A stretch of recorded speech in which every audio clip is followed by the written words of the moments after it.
Hello hello hello, क्या हाल चाल, कैसे है सबके सब। स्वागत है आप सभी का। स्वागत है उड़ान बैच के अंदर। माय डियर पिजन्स एंड पिजनियास के क्या हाल चाल है, जल्दी से बता दो कमेंट सेक्शन के अंदर कैसे हो सबके सब। Good evening good evening good evening good evening, क्या हाल चाल भाई।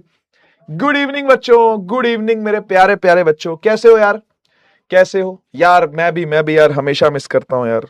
Always always always always I miss you always भाई। मेरी आवाज सब तक पहुंच गई, वीडियो दिख रही है, सब ठीक चल रहा है तो एक बार आप फायर वाला इमोजी लगा दे और फायर वाला इमोजी लगा के बता दे कि सब कुछ ठीक ठाक है। Yes yes, miss you all भाई, miss you all. Love you बेटा, love you too, love you too, love you too. और सुनाओ क्या हाल चाल है, क्या हाल चाल है। यस यस यस, मुझे मुझे आप लोगों के काफी बच्चों के डीएम आए इंस्टा पर, और काफी बच्चों ने कमेंट सेक्शन में भी लिख रखा था कि सर हमारे जो स्कूल हैं वो 20 तारीख से खुल रहे हैं। ज्यादातर बच्चों ने 20 तारीख बोला था कि 20 तारीख से स्कूल खुल रहे हैं। तो उससे पहले तक सर अगर हो सके तो आप हमारे लिए लाइट और ह्यूमन आई का जो सेशन है वो बना दो, ठीक है ना। और अभी जिन बच्चों ने मुझे नहीं बताया है तो वो बता दे। वैसे मैं आपको 20 तारीख तक वेट नहीं करने दूंगा।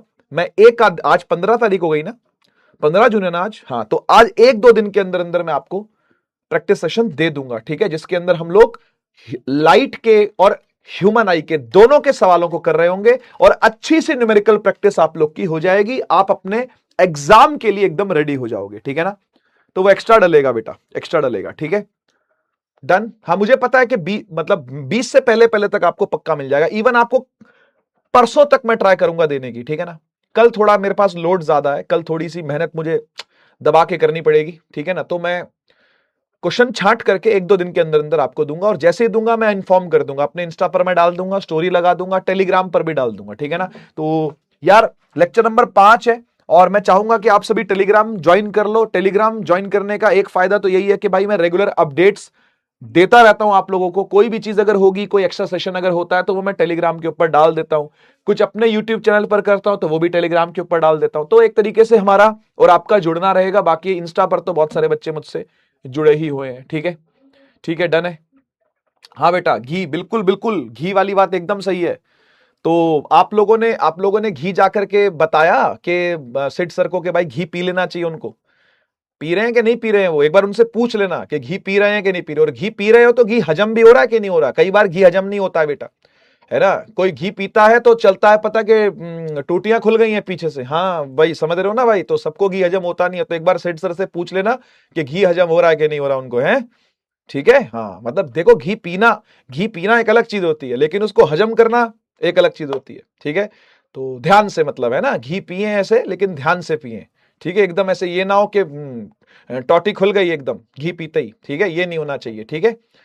बोल देना उनको, ठीक है, कह देना ये ऐसे पूछना, ऐसे पूछना, ऐसे पूछना। देखो, शालीन स्वभाव से बात करना उनसे जब भी करना, ठीक है। ऐसे पूछना कि सर क्या आपने घी पिया तो वो हजम हुआ, सर जो घी पिया वो हजम हुआ, बस ये पूछना उनसे, ठीक है ना। फिर आके आप मुझे बताना कि घी पिया तो हजम हुआ कि नहीं हुआ, क्योंकि मेन चीज है हजम होना। बॉडी में लगना भी तो चाहिए ना यार। वो चले पता कि वो फिर बंदा यूं ही आ जाए एकदम माचिस की तीली जैसा।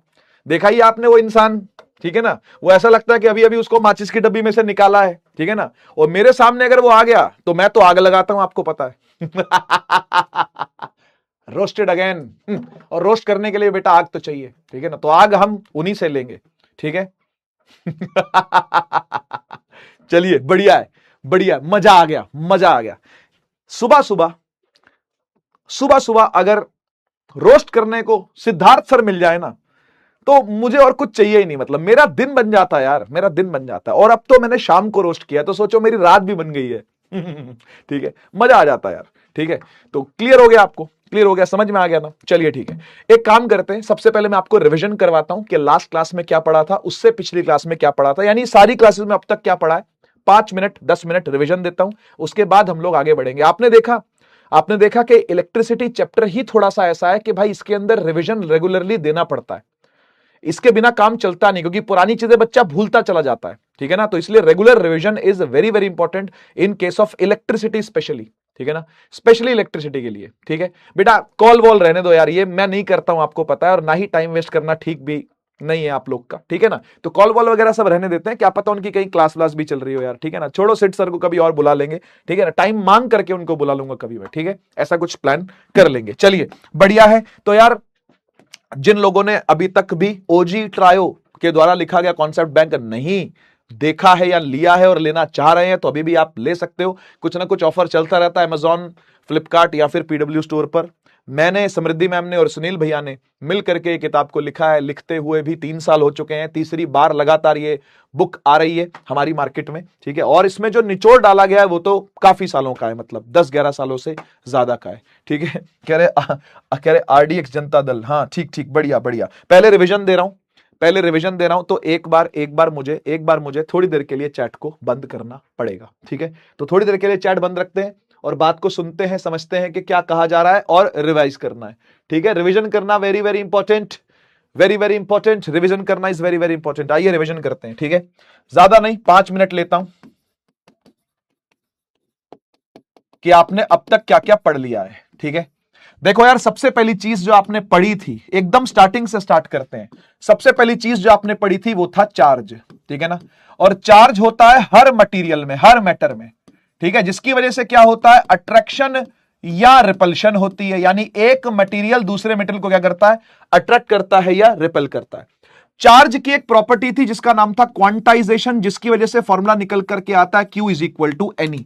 ये फॉर्मूला क्या बोलता है बेटा, सुन लो ध्यान से। ये फॉर्मूला बोलता है कि भाई किसी भी बॉडी में अगर बहुत सारे इलेक्ट्रॉन्स एक्स्ट्रा आ गए हैं, एक्सेस में इलेक्ट्रॉन्स आ गए हैं, तो जितने भी इलेक्ट्रॉन है सबका नंबर यहां पे आपको लिख देना है। मान लो 10 इलेक्ट्रॉन है तो 10 यहां पे लिख दियो, 11 इलेक्ट्रॉन है 11 यहां पे लिख दियो, 12 इलेक्ट्रॉन है 12 यहां पे लिख दियो, मल्टीप्लाई कर दियो ई से। ये ई कौन है, ई होता है इलेक्ट्रॉनिक चार्ज। ये कितना होता है, ये होता है 1.6 × 10⁻⁻19 कूलॉम्ब। उठा के यहां पे रखोगे, चार्ज टोटल निकल करके आ जाएगा, ठीक है ना। तो ये पहला फॉर्मूला हमने चार्ज के बारे में पढ़ा था। अब नेक्स्ट चीज जो हमने पढ़ी थी वो पढ़ी थी करंट के बारे में, है ना। करंट के बारे में हम लोगों ने क्या जाना, करंट के बारे में हमने जाना कि भाई ये वायर में फ्लो होने वाले इलेक्ट्रॉन्स ही होते हैं कायदे से, बस वो उल्टा चलता है ना। अगर इलेक्ट्रॉन्स ऐसे चल रहे हैं, ऐसे चलेंगे इलेक्ट्रॉन्स, ठीक है ना, तो करंट जो होगा वो उसका उल्टा चलेगा। करंट को डिनोट करते हैं आई से, जैसे चार्ज को क्यू से करते थे, ठीक है। करंट होता क्या है, करंट होता है कितना चार्ज ट्रांसफर हो रहा है पर यूनिट टाइम, ठीक है ना। यही इसका फॉर्मूला है कि कितना चार्ज ट्रांसफर हो रहा है किसी यूनिट टाइम के अंदर, ठीक है। तो यानी कि 1 एम्पियर अगर कोई आपसे बोले कि 1 एम्पियर का क्या मतलब होता है, अगर कोई आपसे पूछे कि what do you mean by 1 ampere, ampere current का क्या मतलब है, तो 1 एम्पियर करंट का मतलब है कि 1 कूलम का चार्ज पास हो रहा है 1 सेकंड में।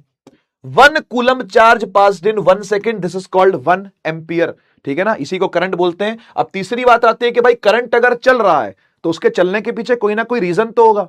अपने आप तो करंट चलता नहीं, तो करंट के चलने के पीछे जो रीजन है उसे पोटेंशियल डिफरेंस कहते हैं। और पोटेंशियल डिफरेंस का ही असली नाम वोल्टेज होता है बेटा। क्या होता है, वोल्टेज होता है। अब ये वोल्टेज कौन देता है, तो ये वोल्टेज देने वाली बैटरी होती है हमारी प्यारी बटरिया, ठीक है ना, जिसमें 2 साइड्स होती हैं, एक पॉजिटिव साइड हायर पोटेंशियल पर, नेगेटिव साइड लोअर पोटेंशियल पर। और जिस तरीके से एक वायर में एक साइड पर अगर पॉजिटिव जोड़ दिया जाए, दूसरी साइड पर अगर नेगेटिव जोड़ दिया जाए, तो नेगेटिव वाली साइड क्या करेगी, इलेक्ट्रॉन्स को धक्के मारेगी, धकेलेगी। तो इलेक्ट्रॉन्स धकेलते चले जाएंगे, है ना, और दूसरी तरफ से वो इलेक्ट्रॉन को पकड़ना शुरू कर देगी, क्योंकि ये वाली पॉजिटिव साइड है। तो ये जो इलेक्ट्रॉन्स है ये इसके पास चलना शुरू हो जाएंगे, इसके पास चल के आना शुरू हो जाते हैं। इस तरीके से करंट चलना शुरू हो जाता है। यानी इलेक्ट्रॉन अगर नेगेटिव से पॉजिटिव जा रहा है तो करंट पॉजिटिव से नेगेटिव जाता है। ये बात मैं लिख देता हूं कि इलेक्ट्रॉन्स जो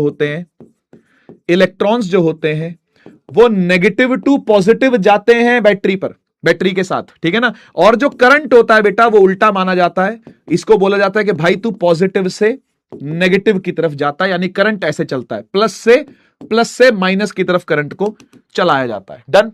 अब वोल्टेज होती क्या चीज है, बात तो मेजर समझ में आया कि ठीक है वोल्टेज ये काम कर रही है, लेकिन वोल्टेज होती क्या है, तो वोल्टेज इज नथिंग बट कितना वर्क डन किया है आपने डिवाइड बाय चार्ज, है ना। पोटेंशियल होता ही है, पोटेंशियल का मीनिंग होता है कितना वर्क डन किया है divide by charge. Work done joule में निकलता है, चार्ज कूलम में निकलता है, तो जूल पर कूलम बोलते हैं या फिर वोल्ट्स कहते हैं। उसको याद कर लो, ये सब हमने पढ़ा हुआ है, ठीक है।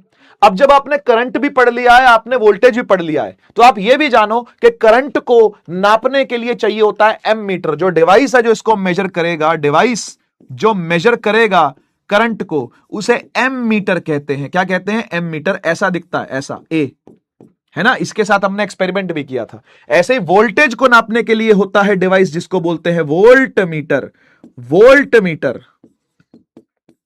जो कि ऐसा दिखाई देता है, ठीक है। इन सबको सर्किट के अंदर लगाते हैं, वोल्ट मीटर को पैरेलल में लगाते हैं, सीरीज में लगाते हैं, वो सब चीजें देखेंगे आगे जाकर के, और बातें भी अपने को करनी है। अभी तो शुरू हुए हैं खाली हम। नंबर 4 चीज फिर जो हमने पढ़ी थी वो पढ़ा था ओम्स लॉ। याद कर लो क्या पढ़ा था लास्ट क्लास में हम लोगों ने?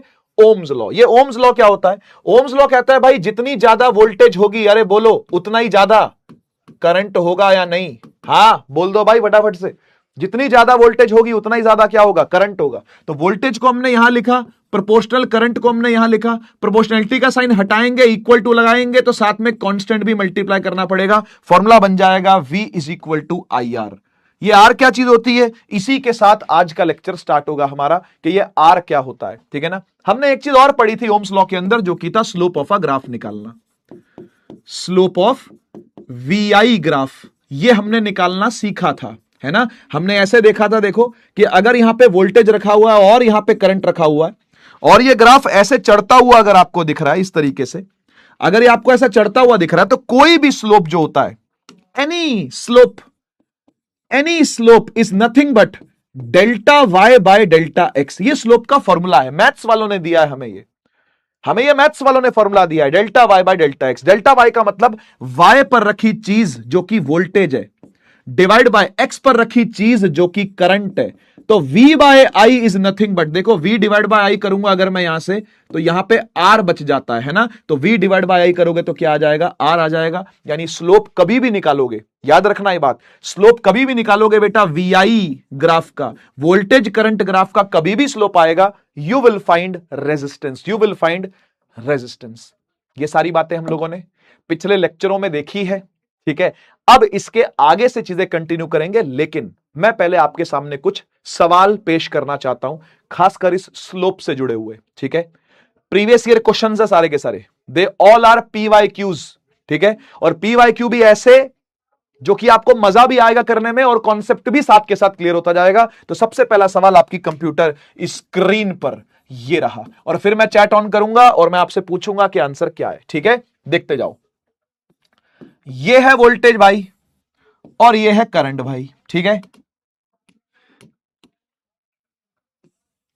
ये एक स्लोप बना, ये एक स्लोप बना, और ये एक स्लोप बना, ठीक है। ये बात हो रही है किसी कंडक्टर A की, ये बात हो रही है किसी कंडक्टर B की, ये बात हो रही है किसी कंडक्टर C की। तो मैं आपसे पूछना चाहता हूं कि रेजिस्टेंस A की B से बड़ी और C से बड़ी होगी, या किसकी ज्यादा किसकी कम होगी? फटाफट से आंसर दे दो कमेंट सेक्शन में, मैं वेट कर रहा हूं।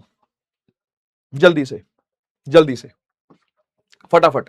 A की बड़ी, B की बड़ी या C की बड़ी? किसकी बड़ी? A, B या C? यस, शाबाश, वेरी गुड। बहुत तेजी से आंसर बच्चे दे रहे हैं, क्या बात है भाई। अरमान ने बहुत तेज आंसर दिया है, हिमांशु ने आंसर दिया है, किरण ने आंसर दिया है, भविष्य ने आंसर दिया है, दीपिका ने, वाह भाई वाह, बहुत तेज बहुत तेज। सही बात है यार, सही बात है। देखने का नजरिया समझो क्या है। देखने का नजरिया यह है कि भाई जिसका भी एंगल सबसे बड़ा होगा उसका स्लोप सबसे बड़ा होगा, जिसका एंगल और छोटा होगा उसका स्लोप और छोटा होगा, और जिसका एंगल सबसे छोटा होगा उसका स्लोप सबसे छोटा होगा। तो सीधी सी बात है भाई, ये एंगल देखे जाते हैं। क्या देखे जाते हैं बेटा? ये मिट क्यों गया? ये एंगल देखा जाता है। देखो ये एंगल छोटा है ना, हाँ, ये एंगल उससे बड़ा है ना, हाँ, और ये एंगल सबसे बड़ा है ना, यस यस यस, समझ गए ना।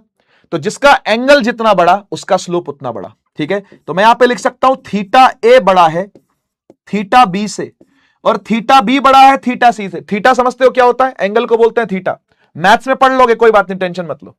एंगल ए बड़ा है बी से, और बी का एंगल बड़ा है किससे? सी से। तो हम सीधा सीधा बोलेंगे कि भाई जो स्लोप है वो ए का सबसे बड़ा है, बी का उससे छोटा है, और सी का सबसे छोटा स्लोप है। इस वजह से आर ए सबसे बड़ा होगा, आर बी उसके बाद, और आर सी सबसे छोटा होगा, क्योंकि स्लोप वी आई का रेजिस्टेंस देता है, स्लोप वी आई का रेजिस्टेंस देता है। एक क्वेश्चन और पकड़, एक क्वेश्चन और पकड़ जल्दी से।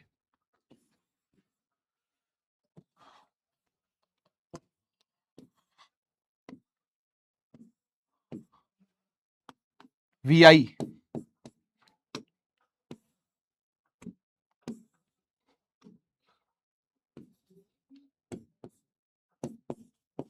RX बड़ा RY से या RY बड़ा RX से? जल्दी से आंसर दे दो, जल्दी से आंसर दे दो, फटाफट फटाफट जल्दी से आंसर दे दो, जल्दी से आंसर दे दो। RX बड़ा RY से या RY बड़ा RX से? अब मैं आपको इसका RDX दूंगा, अब ये क्वेश्चन और दूंगा, उसके बाद आपको RDX दूंगा। किसका किसका एंगल बड़ा है मेरे बच्चे? मेरे बच्चे यहां देख, किसका एंगल बड़ा है? सर जी Y का एंगल बड़ा है, X का एंगल छोटा है, तो जिसका एंगल बड़ा उसका स्लोप बड़ा, तो RY बड़ा है, RX छोटा है। इधर आजा, इधर आजा जरा, एक और ले ले।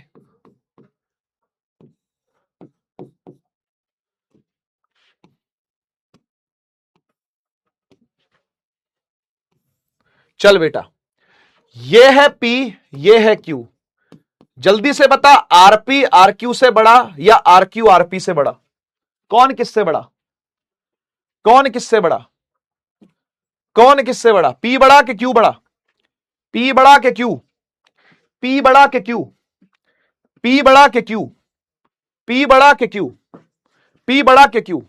वेरी गुड, वेरी गुड, क्या बात है, क्या बात है। बच्चे बोल रहे हैं कि P का एंगल बड़ा है तो P बड़ा है, और Q का एंगल छोटा है तो Q छोटा है। डन है क्या?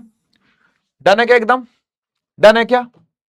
गलत है, फा मूवमेंट हो जाएगा। अब देख, ये ग्राफ IV है, चेक किया तूने? नहीं किया ना? ये ग्राफ VI था, ये ग्राफ VI था, ये ग्राफ IV है बेटा, IV ग्राफ है। सारी कहानी उल्टी हो जाएगी, Q बड़ा है। हाँ, इस बार Q जीत गया, इस बार Q जीत गया, क्योंकि ये IV ग्राफ है, करंट वोल्टेज ग्राफ है, VI नहीं है। सारी कहानी उल्टी हो गई। हो गया ना फा मूवमेंट? देखो देखो देखो देखो देखो, बोला था मैंने फा हो जाएगा तुम्हारे साथ। हो गया ना फा? हो गया ना फा? समझ गए ना? समझ गए ना? अब इसका RDX दे दूं, RDX दे दूं, मजा आ जाएगा भाई। क्यों नहीं? IV ग्राफ भी आ सकता है इसमें, इसमें गलत क्या है? VI ग्राफ आ सकता है तो IV क्यों नहीं आ सकता? आपको पकड़ना पड़ेगा। आओ RDX सुनो क्या है, आओ RDX सुनो क्या। RDX देता हूं, बहुत इजी, बहुत आसान सा RDX है। सुन, कभी भी ग्राफ ऐसा आए जिसमें पहचानना पड़े, जिसमें पहचानना पड़े कि क्या करना है, तो RDX लगाएगा। RDX क्या है? RDX है जो V के पास वो बड़ा, जो V के पास वो बड़ा। V के पास कौन है? इधर देख, V के पास कौन है? A है। V के पास कौन है? Y है। V के पास कौन है? Q है। जो V के पास वो जीत जाएगा, जो V के पास है वो जीत जाएगा। कैसा लगा RDX? फायर इमोजी लगा दो अगर बात समझ में आ गई है तो, फायर इमोजी लगा दो, बात समझ में आ गई है तो। जो V के पास है वो जीत जाएगा। V के पास A है, देखो A जीत गया। V के पास Y है, बोलो Y जीत गया कि नहीं?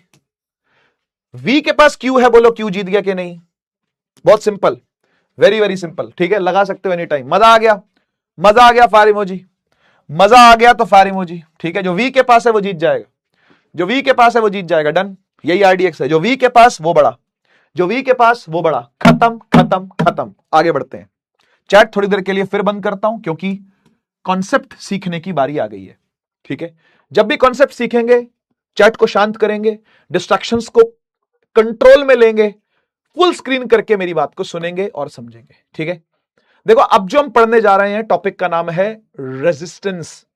ठीक है, जिसके बारे में आप अभी तक कुछ नहीं जानते हो। आपने उसको निकालना तो बेशक सीख लिया है स्लोप से, है ना, delta V by delta I करना, और टेबल आई हुई है वो सब, जो हमने लास्ट क्लास में न्यूमेरिकल करा था एक, वो न्यूमेरिकल अगर आपने प्रैक्टिस किया होगा तो R निकालना कोई बड़ी बात नहीं। R निकालना तो आ ही जाता है, रहे सही, कभी ना कभी तो आ ही जाएगा, वो भी निकालना आपको। ठीक है ना, बाकी प्रैक्टिस सेशन इसके बहुत सारे लेकर के आऊंगा आपके लिए। एक प्रैक्टिस सेशन से कभी इलेक्ट्रिसिटी सुखद हो ही नहीं सकता, हमेशा दुखदाई ही है इलेक्ट्रिसिटी ये मैं आपको बता दूं। तो एक प्रैक्टिस सेशन से काम नहीं बनेगा, मल्टीपल प्रैक्टिस सेशंस दूंगा मैं आपको इसके, तो वरी नॉट, टेंशन ना लेना, बस साथ के साथ बने रहना। यही करना है आपको, मेरे साथ साथ आपने चलना है, मेरे साथ साथ आपने बने रहना है। क्लास मिस नहीं करनी है, लाइव क्लास में आओ, बैकलॉग मत होने दो, इन चीजों का बस आप ध्यान रखो, बाकी मैं हूं हर एक चीज के लिए भाई। ठीक है, आइए स्टार्ट करते हैं अपना आज का टॉपिक। आज हमने पढ़ना है रेजिस्टेंस के बारे में। आओ आप डेफिनेशन देखो क्या लिखा हुआ है, सिर्फ डेफिनेशन देखना क्या लिखा हुआ है। सर यहां लिखा हुआ है opposition offered by the particles of the atom in the path of current.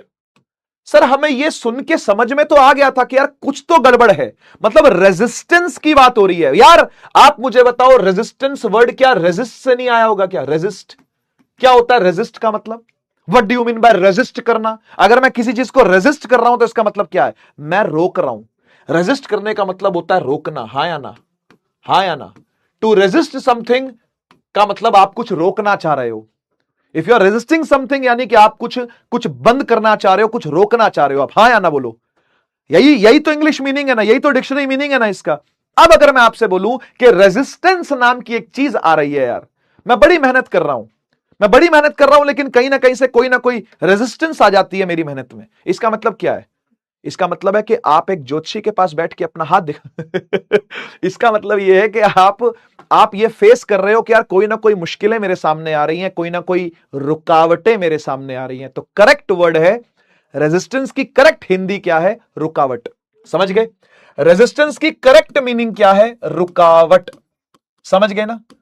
रुकावट। रुकावट तो समझते हो भाई। आप कोई काम करने जाते हो, सबसे पहले लोग आप पे हंसने के लिए आ जाते हैं। होता कि नहीं होता? ऐसा है ना, बहुत कॉमन है। अगर आप पढ़ाई शुरू कर दो, अगर आप अच्छे काम करना शुरू कर दो, अगर आपने कल से गाली देना बंद कर दिया, सबसे पहले हंसना शुरू कर देंगे लोग कहेंगे अरे कल तक तो ये बोल रहा था, ऐसा बोल रहा था, वैसा बोल रहा था, आज देखो बड़ा भगत बना घूम रहा है। सबसे पहले आपको ये बोलेंगे बड़ा भगत बना घूम रहा है। किसी भगवान का नाम ले लिया होगा इसने, बजरंगबली की पूजा शुरू कर दी होगी इसने, इसीलिए इसलिए बड़ा भगत बन गया है ना। सबसे पहले वो लोग आएंगे आपके ऊपर हंसने के लिए। ठीक है ना? फिर वो हो सकता है आपकी टांग भी खींचे, आपको पुल डाउन भी करें उस जगह से। ठीक है? तो ये क्या है? ये सब रुकावटें ही है ना। हो सकता है कभी वो आपके खिलाफ भी हो जाए, एकदम आपके सामने आके खड़े हो जाए। ये सब क्या है? ये सब रुकावटें हैं। लेकिन रुकावटों को ओवरकम करते हुए भी आगे बढ़ने का नाम करंट है। तो जीवन में बनना तो क्या बनना? करंट जैसा बनना। रास्ते में बहुत सारी रुकावटें आती हैं। सर कौन पैदा करता है? ये देख क्या लिखा है, opposition offered by particles of atom. दूसरे एटम भी तो है ना। कोई वायर में, इमेजिन कर, कोई वायर में करंट चल रहा है। ये कोई वायर है, इसमें करंट चल रहा है। करंट चलने का मतलब क्या होता है? इलेक्ट्रॉन चलना। अरे हां या ना? करंट कोई और तीसरी प्रजाति थोड़ी ना है, इलेक्ट्रॉन ही तो है ना यार। हां या ना? तो इलेक्ट्रॉन का चलना ही तो करंट का चलना है। बोलो हां या ना? अरे हां या ना बोलो ना। इलेक्ट्रॉन का चलना ही तो करंट का चलना है कि नहीं? हां। पर ऐसे हाथ मत हिलाओ सर लगता है कि आप अभी डांस शुरू करने वाले हो। नहीं करने वाला हूं, पढ़ाने वाला हूं। इधर देख, इलेक्ट्रॉन अगर कभी भी चलता है तो उसके रास्ते में बेटा दूसरे एटम बैठे हैं ना। बैठे हैं कि नहीं बैठे? है ना। एकदम जड़ के एटम बैठे हैं। जड़ के समझते हो ना, एकदम एकदम रिजिड एटम्स बैठे, हिल के राजी नहीं है, जो कहीं हिल डुल के राजी नहीं है। ऐसे एटम्स करोड़ों करोड़ों करोड़ों बैठे हैं, और करोड़ों करोड़ों करोड़ों इलेक्ट्रॉन्स आकर के उनके साथ धर धर धर कोलाइड कर रहे हैं, भिड़ रहे हैं आकर के। सोचो, समझ रहे हो ना? ऐसे सोचो कि एक 14 साल के बच्चे को, उड़ान में पढ़ने वाला मेरा पिजन या मेरी पिजनिया को मैंने एक रग्बी मैच में छोड़ दिया। रग्बी देखिए आपने कैसे खेलते हैं? वो ऐसे पकड़ते हैं और ऐसे भागते हैं, धक्के मार मार करके एक दूसरे को भाई टक्करें मार मार के। हम भी खेलते थे रग्बी, बहुत चोटें लगती थी भाई रग्बी खेलने में। हम तो फुटबॉल से रग्बी खेलते थे। रग्बी बॉल तो नहीं थी हमारे पास, बड़ी महंगी भी आती थी, पता नहीं कितने की थी, पूछा ही नहीं कभी। हमने तो बस फुटबॉल उठाई और रग्बी खेलना शुरू कर दिया, क्योंकि मारने बड़ा मजा आ रहा था। सांड बने रहते हैं उसमें लोग, सांड। तो सोचो कि ऐसे ही मैंने एक उड़ान के प्यारे से पिजन को सांडों के बीच में छोड़ दिया। उसको निकलना भी है, और सांड भी खड़े हैं ऐसे तन करके, आजा आजा मार। तो क्या करेगा? मारेगा ही मारेगा भाई, जाना ही पड़ेगा आपको, क्योंकि उस पार निकलना है अगर, तो टक्करें तो होंगी। कुछ पाना है अगर जीवन में, ध्यान रखना, इस इलेक्ट्रॉन से सीख लो ये बात। अगर पाना है कुछ जीवन में तो रुकावटें तो होंगी। किसी को रुकावट अगर फेस ना हो रही हो ना, बड़ा मीठा मीठा चल रहा हो, सब बढ़िया बढ़िया स्मूथ स्मूथ चल रहा हो ना अगर जीवन में, तो समझ जाना कि प्रोग्रेस नहीं हो रही है। समझ जाना कि कुछ तो है जो गलत कर रहे हो आप, कुछ तो है जो कंफर्ट जोन से बाहर आके करना चाहिए लेकिन नहीं कर रहे हो। आप कंफर्ट जोन में ही बैठे हो। तो ये सीखने को मिलता है इस चीज से। इलेक्ट्रॉन आगे बढ़ेगा अगर जीवन में, तो टक्करें तो होंगी ना। अन्य एटम बैठे हैं ना रास्ते में, प्रोटॉन्स हैं, न्यूट्रॉन्स हैं उनके अंदर, उनसे टक्करें खाता है, कभी रिपेल होता है, कभी अट्रैक्ट होता है, कभी हेड ऑन कोलिजन होता है। हेड ऑन कोलिजन समझते हो क्या होता है? सिर से सिर टकराना। तो ऐसा होता है। इसके बावजूद भी क्या इलेक्ट्रॉन रुक जाता है? क्या है कोई ताकत इसको रोकने वाली? नहीं, क्योंकि पीछे मां बैठी है। मां कौन? बैटरी। पीछे से फोर्स किसकी आ रही है? मां की। तो आप पर भी मां की ब्लेसिंग्स हैं। आप पर भी, आप भी ने भी माता से ही जन्म लिया ना भाई, तो मां का आशीर्वाद, मां की ब्लेसिंग्स हमेशा आपके साथ हैं। आगे बढ़ते रहो, रुकावटें आएंगी, उनसे आगे जाना पड़ेगा, उनको पार करना पड़ेगा, उनसे लड़ना पड़ेगा, भिड़ना पड़ेगा। ऐसा इलेक्ट्रॉन सिखाता है अपने आप को, तो सीखना चाहिए। समझेगा? ठीक है ना? तो देखिए लिखा हुआ है, opposition offered by the particles of atom. Atom के पार्टिकल्स ही रुकावट पैदा करते हैं। किसके रास्ते में? इलेक्ट्रॉन की। और वो उसके अपने थे। देख रहे हो ना, इलेक्ट्रॉन के अपने ही तो हैं। एटम में से ही तो इलेक्ट्रॉन आया है, और अब वही खड़े हो गए उसके सामने। सोचो, तो ये क्या थोड़ा रिश्तेदार मॉडल नहीं लग रहा क्या? ये भी तो ऐसे ही होते हैं, रिश्तेदार भी, है ना, पड़ोसी भी तो ऐसे ही होते हैं। आपके बहुत खास दोस्त जिनको आप कहा करते थे, उनकी सच्चाई दिख जाती है एक दिन।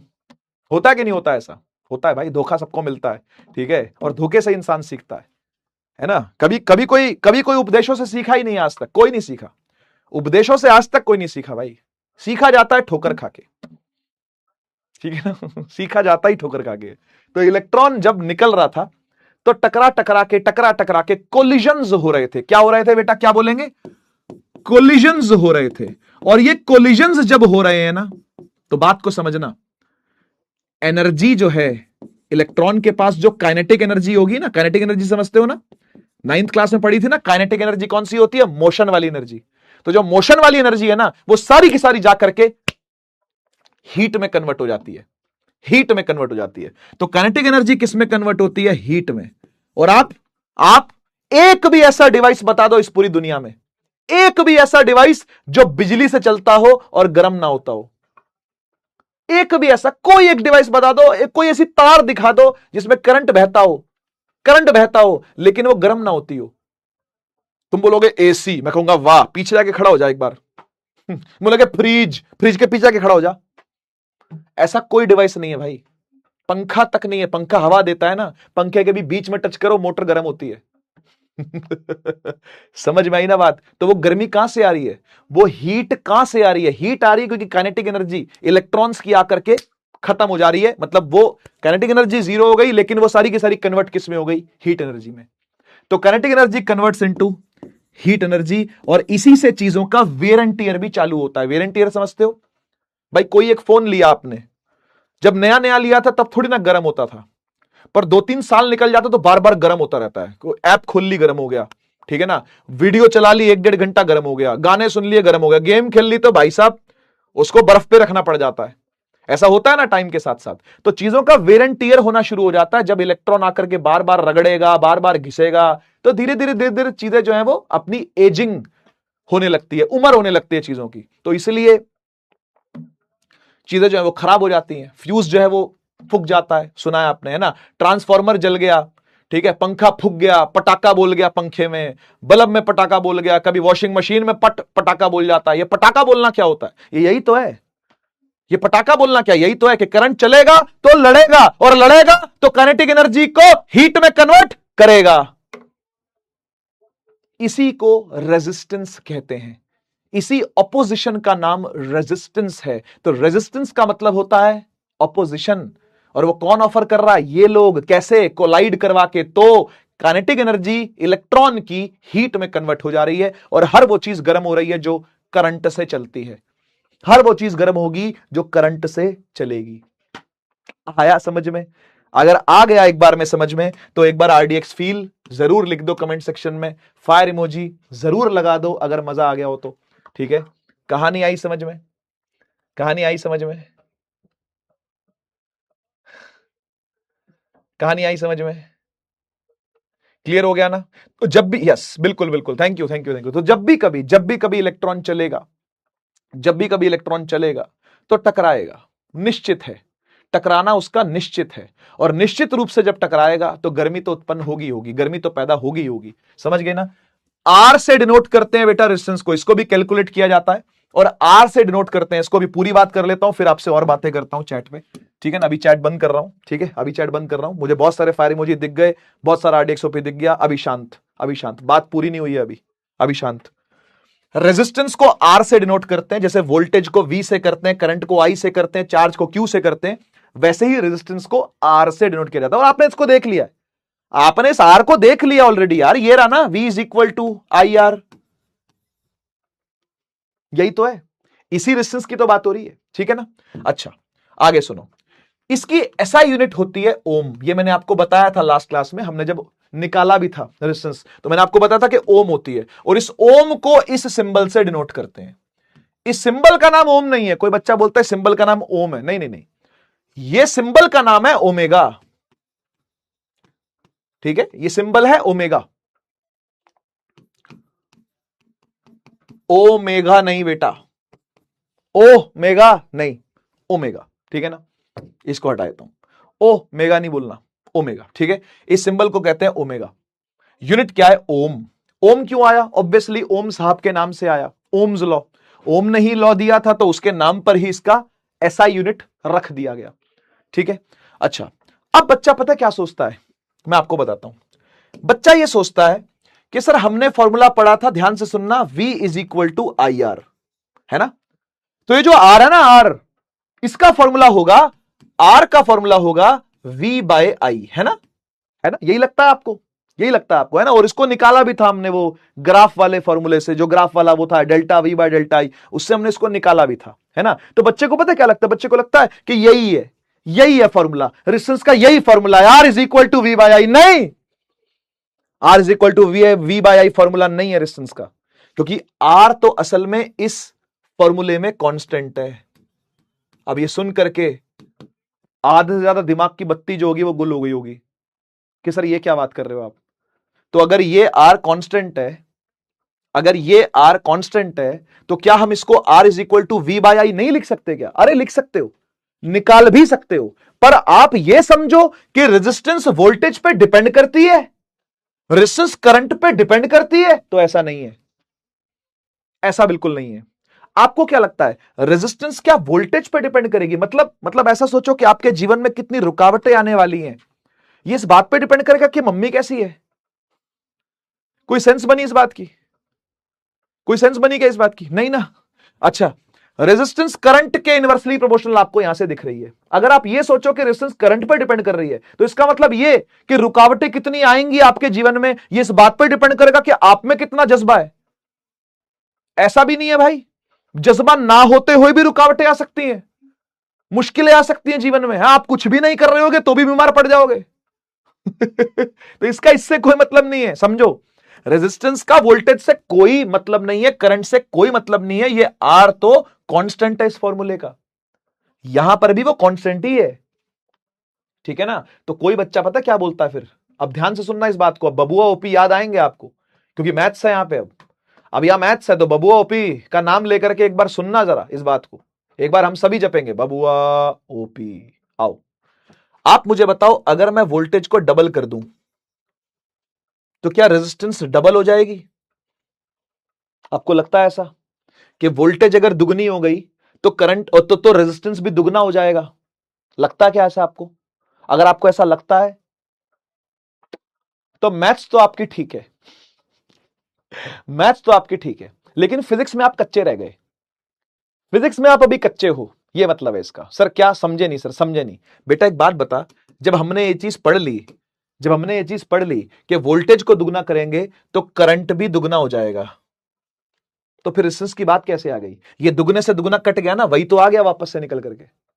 बात समझ में आई कि नहीं आई? अगर वोल्टेज दुगनी होगी तो करंट दुगना होगा, वोल्टेज दुगनी होगी यानी 2V हो जाएगा, तो करंट भी 2I हो जाएगा, और 2 से 2 कटेगा तो फिर V/I आ जाएगा, यानी फिर से R ही है, फिर से ये वही R ही है।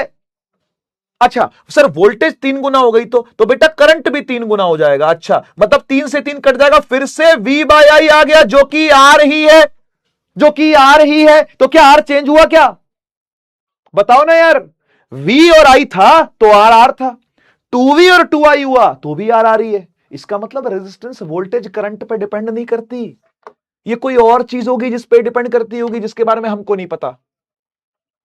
बात समझ रहे हो? जिसके बारे में हमको अभी तक नहीं पता, ये और किसी चीज पर डिपेंड करती होगी, लेकिन ये वोल्टेज करंट पर डिपेंड नहीं करती। बात को समझना, मैं यहां पे लिख के छोड़ रहा हूं, इस बात को सुंदर सुंदर लिख के छोड़ देता हूं, ठीक है? कि डबल वोल्टेज हो गई बेटा तो करंट भी डबल हो जाएगा, और 2 से 2 कट गया, फिर V बाय I आ गया, यानी वो आ रही है। अगर 3 गुना वोल्टेज हो गई तो 3 ही गुना करंट हो गया, फिर से कट गया, ये तो आ रही है। आप 10 गुना वोल्टेज कर दो, 10 गुना करंट हो जाएगा, फिर से वो आ रही आएगा निकल के, यानी आर चेंज नहीं होता है, आर कांस्टेंट है, R is constant here. Here जानबूझ के लिख रहा हूं क्योंकि हर जगह कांस्टेंट नहीं होता, आर इस फॉर्मूले का कांस्टेंट है वो। बात समझ में आती है?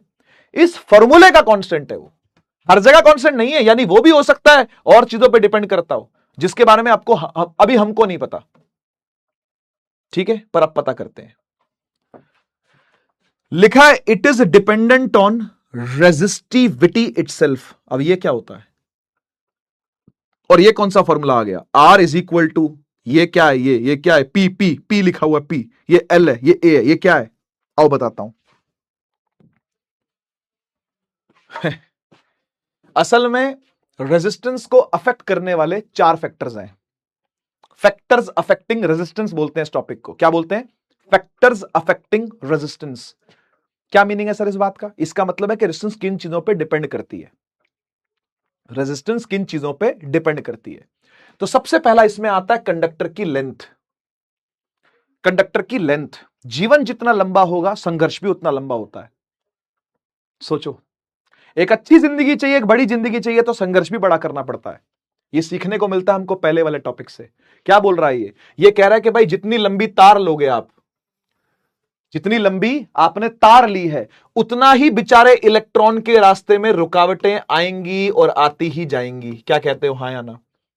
क्या कहते हो, हां या ना? सही बात है ना? जितनी लंबी तार होगी बेचारा उतना ही टकराएगा, उतना ही टकराएगा, उतना ही टकराएगा, उतना ही टकराएगा, उतना ही टकराएगा, उतना ही टकराएगा, उतना ही टकरा के निकलेगा। बोलो हां या ना? बोलो हां या ना? क्या ऐसा ही होगा कि नहीं होगा? तो देखो, लेंथ के साथ रेजिस्टेंस डायरेक्टली प्रोपोर्शनल है। मतलब अगर आप लेंथ को बढ़ाते हो तो रेजिस्टेंस भी बढ़ती है। यही तो होता ना डायरेक्टली प्रोपोर्शनल का मतलब, समझे ना बात को? तो अगर वायर की लेंथ लंबी होगी, ये वायर की लेंथ है ना भाई, अगर वायर की लेंथ लंबी होगी तो रेजिस्टेंस उसके प्रोपोर्शनल आएगी, लेंथ बढ़ेगी तो रेजिस्टेंस भी बढ़ेगी। ध्यान रखोगे वाली बात? पहला समझ में आया पॉइंट? अब दूसरा फैक्टर सुन। दूसरा फैक्टर है क्रॉस सेक्शनल एरिया। ये क्या होता है सर? क्रॉस सेक्शनल एरिया का मतलब होता है वायर की मोटाई। वायर कितनी मोटी है, वायर कितनी मोटी है। देख, जितनी मोटी वायर होगी ना, जितनी मोटी वायर होगी ना, जितनी चौड़ी गली होगी ना, उतना आराम से निकलना इजी है। अगर पतली वायर होती है तो इलेक्ट्रॉन का निकलना और कठिन है। सोचना, अगर मान लो एक ऐसी गली है जो कि बहुत पतली है और उसमें बाजार लगा हुआ है। एक आपके घर के पास है बहुत पतली सी गली, उसमें बाजार लगा हुआ है, मान लो उस बाजार में से आपको निकल के जाना है तो बड़ा मुश्किल होगा निकल के जाना। लेकिन कोई चौड़ी सी रोड है और चौड़ी सी रोड पे बाजार लगा हुआ है, ये ट्रैफिक लगा हुआ है, कोई बात नहीं, तो आप आराम से निकल जाओगे साइड साइड से। तो ऐसा ही कुछ इलेक्ट्रॉन के साथ भी होता है। अगर एरिया ऑफ क्रॉस सेक्शन ज्यादा होगा, इसको एरिया बोलते हैं, ये जो गोला है ना, गोला एरिया, ए यानी कि पाई आर स्क्वायर है ना। सर्कल का एरिया है ना बेटा, सर्कल का एरिया है ना, तो पाई आर स्क्वायर। इसमें से इलेक्ट्रॉन को निकल के जाना होगा तो फिर वो कम टकरा के निकलेगा, उतनी रुकावटें नहीं आएंगी रास्ते में। ये आपको आई होप फीलिंग आती होगी, है ना, कि एक पतली गली में से निकलना ज्यादा मुश्किल है अगर वहां रश है तो, और ऐसी चौड़ी गली अगर है उसमें उतना ही रश लगा हुआ है मान लो, तो वहां से निकलना ज्यादा इजी होगा। ठीक है ना? तो मैं दूसरी बात लिखता हूं कि resistance inversely proportional to area है। एरिया जितना ज्यादा, रेजिस्टेंस उतनी कम। क्या ये 2 पॉइंट समझ में आए? क्या ये 2 पॉइंट समझ में आए? क्या ये 2 पॉइंट समझ में आए? मैं फिर से रिपीट करता हूं, जितनी लंबी लेंथ उतनी बड़ी रुकावट, क्योंकि उसको लंबा रास्ता चलना पड़ेगा, और लंबा रास्ता चलना है अगर तो बहुत सारी रुकावटें देखने को मिलेंगी। बोलो सही बात है कि नहीं? कोई लंबी रेस का अगर घोड़ा होगा तो उतने ही ज्यादा अपने पांव में चोट खाएगा, सीधी सी बात है भाई, रुकावटें तो आनी है कि नहीं? तो लेंथ बढ़ेगी तो रेजिस्टेंस बढ़ेगी। लेकिन अगर रोड चौड़ी है तो, अगर चौड़ी रोड है तो एरिया ज्यादा है, तो एरिया ज्यादा है तो निकलना थोड़ा आसान हो जाएगा।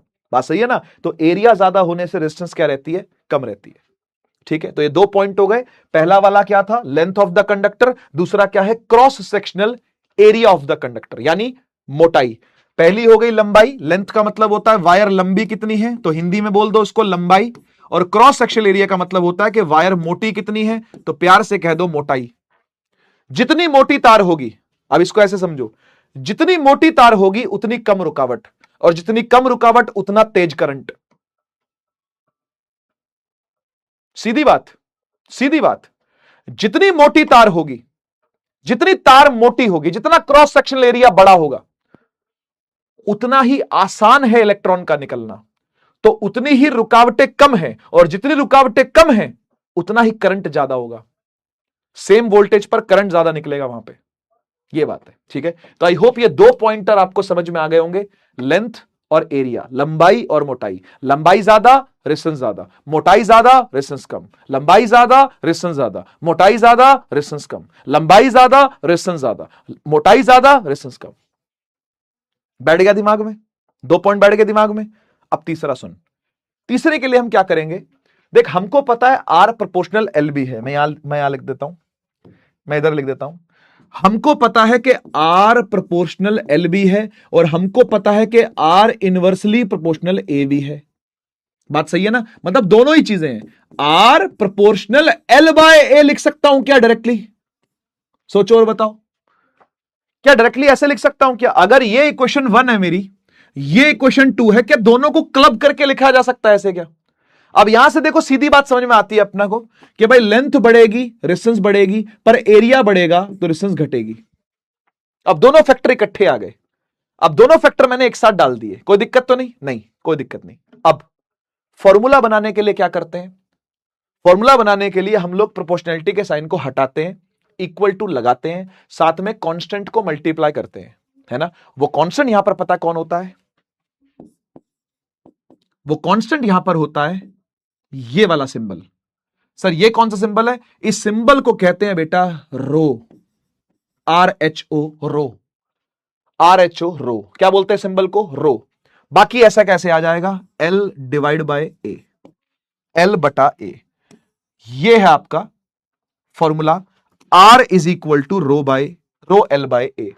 R is equal to rho L by, ये रो एल के साथ ही है बेटा, ये न्यूमरेटर में ही है, नीचे नहीं चला गया वो। घबराना मत, नीचे नहीं गया वो न्यूमरेटर में ही है। लिखते ऐसे हैं बस इसको, ठीक है ना? यहां पर भी देखो ये लिखा हुआ था, ये रो था, रो। सर ये रो क्या होता है? बेटा रो सिंबल का नाम है। जैसे इसका नाम क्या है? ओमेगा। इस सिंबल का नाम क्या है? ओमेगा। इस सिंबल का नाम है रो। पर सर ये होता क्या है? ये डिनोट किसको कर रहा है? ये फिजिक्स में डिनोट किसको करता है? ये डिनोट करता है मटेरियल को, कि वायर का मटेरियल कैसा है।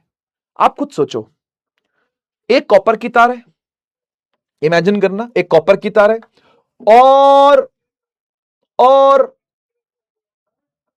दूसरी मान लेते चलो निकल की तार है। निकल भी तो एक एलिमेंट है ना अपने पास, निकल। तो निकल की एक तार है और एक कॉपर की तार है, ठीक है? मैंने दोनों में करंट चलाया, आपको क्या लगता है कौन ज्यादा करंट को रोकेगा? कौन ज्यादा करंट को रोकेगा? मटेरियल की बात कर रहा हूं, मटेरियल वाइज बताना, ठीक है? लंबाई दोनों की बराबर है, मोटाई दोनों की बराबर है। एक कॉपर की तार ली, दूसरी निकल की तार ली, लंबाई बराबर, मोटाई बराबर। क्या लगता है आपको दोनों में से कौन करंट को ज्यादा रोकेगा? आपकी नॉलेज पर बात कर रहा हूं मैं, आपकी नॉलेज पर बात करता हूं। बताओ क्या लगता है आपको? चैट मैंने ओपन कर दिया। यस, द आंसर इज निकल।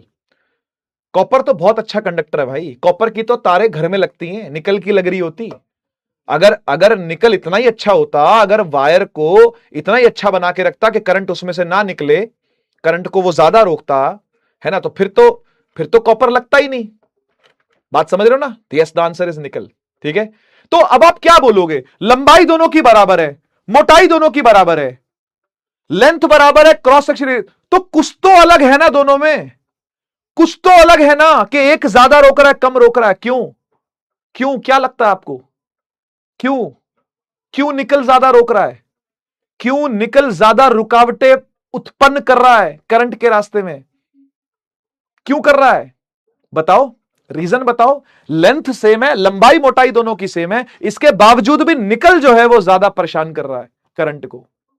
क्यों बेटा? निकल भी कंडक्टर ही है, ऐसा नहीं है कि वो कंडक्टर नहीं है, निकल भी कंडक्टर ही है। असल में कहानी पता क्या है? एक बच्चा कह रहा है क्वालिटी नहीं बेटा, क्वालिटी तो अब वो तो क्वालिटी तो देखो प्योर सब्सटेंस ही है, निकल भी वो भी प्योर सब्सटेंस ही है, वो अपने आप में तो क्वालिटी अच्छी ही है दोनों की। बात ये है कि निकल की ना रेजिस्टिविटी ज्यादा है। सर अब ये कौन सा नया टॉपिक ले आए आप, रेजिस्टिविटी? अभी तो आप कह रहे थे रेजिस्टेंस रेजिस्टेंस रेजिस्टेंस, अब आप आ गए रेजिस्टिविटी रेजिस्टिविटी रेजिस्टिविटी। ये क्या होता है? आओ मैं समझाता हूं आपको ये क्या होता है रेजिस्टिविटी। ये भाई क्यों आ गए यार क्लास में भाई? ए भाई बी भाई सी भाई डी भाई, क्या हो गया है? रेजिस्टेंस लगा रहा हूँ क्लास में। अरे रेजिस्टेंस लगा रहा हूँ क्लास में। रुकावट पैदा करने के लिए आ गए हैं। Resistance. Thank you sir resistance. अरे सर रेजिस्टेंस है ये। सर कैसे मालिक? ये क्या है? ये क्या है? जमुना आ गई है भाई। सर ये क्या है? ये क्या है? जमुना आ गई है। अच्छा सर एक चीज मुझे बताओ, मैं अगर अभी सर आईपैड में गेम खेलना स्टार्ट करूं और आप मुझे रोकोगे तो क्या होगा? ये मैं रोकूंगा ही नहीं सर, मैं रेजिस्टेंस नहीं हूं ना, क्योंकि आप रेजिस्टेंस है सर। आप मुझे पढ़ाने से रोक रहे हैं सर, मैं आपको खेलने से नहीं रोकूंगा sir. I am not resistance sir. लेकिन सर अगर मैं कॉपर हूं सर, चलने दूंगा, बहने दूंगा सर। अच्छा ऐसा होता है? हाँ, आपकी बहनें नहीं है ना सर कोई? नहीं, मैं आपको बहने दूंगा सर। अभी रक्षाबंधन आने वाला है। लेकिन सर मैं गिफ्ट नहीं दूंगा सर। जमुना बहन है क्या आपकी? नहीं है क्या है फिर? शर्मा गया सर। ये हीरा उसी ने गिफ्ट किया था क्या आपको? नहीं ये सर बहन ने किया था। ये बहन ने किया था क्या? अच्छा बहनें हैं मतलब आपकी हैं? हाँ कजन। बहने दे मुझे, बहने दे। हाँ। मैं नहीं मांग रहा हूँ मतलब वैसे। ठीक है। तो सर ये क्या होता है? ये रेजिस्टेंस यही होता है? डिस्टेंस यही होता है सर, जो मैं अभी कर रहा हूँ ना, हरकत अभी करी है ना, ये जो गंदी हरकत आपने करी है ना, इसी का नाम रेजिस्टेंस है। ठीक है सर। मैं सोचा ना, देखा मैंने कहा रेजिस्टेंस, तो क्लास में प्रैक्टिकल दिखा। अब समझ में आ गया ना कॉपर कौन है और निकल कौन है? चलो ठीक है, चलो सर निकल लो अब आप, क्योंकि आप निकल हैं सर, तो मैंने कह दिया जमुना के उसको खसम को जमुना का खसम जमुना ओपी। अच्छा लगा सर आपसे मिल करके। दोबारा सर मैं दोबारा ऐसे ही आता रहूंगा सर। आते रहिएगा सर, आते रहिएगा, बस मुझे गुस्सा मत दिलाइएगा सर, आते रहिए। Bye sir. Bye sir. निकल क्योंकि मैं हूं कॉपर। चल बाय बाय, मिलता हूं थोड़ी देर में। देखा बढ़िया चलता, रोस्टिंग चलती रहनी चाहिए ब्रो, रोस्टिंग कभी नहीं रुकनी चाहिए जिंदगी में, रोस्टिंग हर टाइम चलनी चाहिए। करे घी खत्म बेटे, सारे ऐसे ही हैं, देखो घी खत्म वाले लोग हैं सारे यहाँ। एक तुम्हारा भाई ही है जिसपे फुल घी का असर होता है। ठीक है ना, चले आगे बढ़ जाए, है ना? सही एग्जांपल दिया ना निकलने का, निकल जाओ है। चलो ठीक है।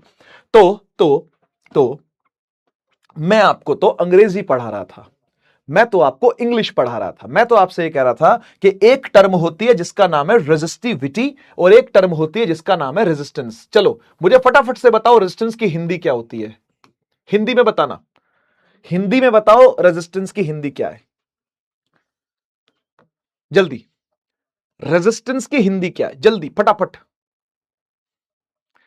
जल्दी।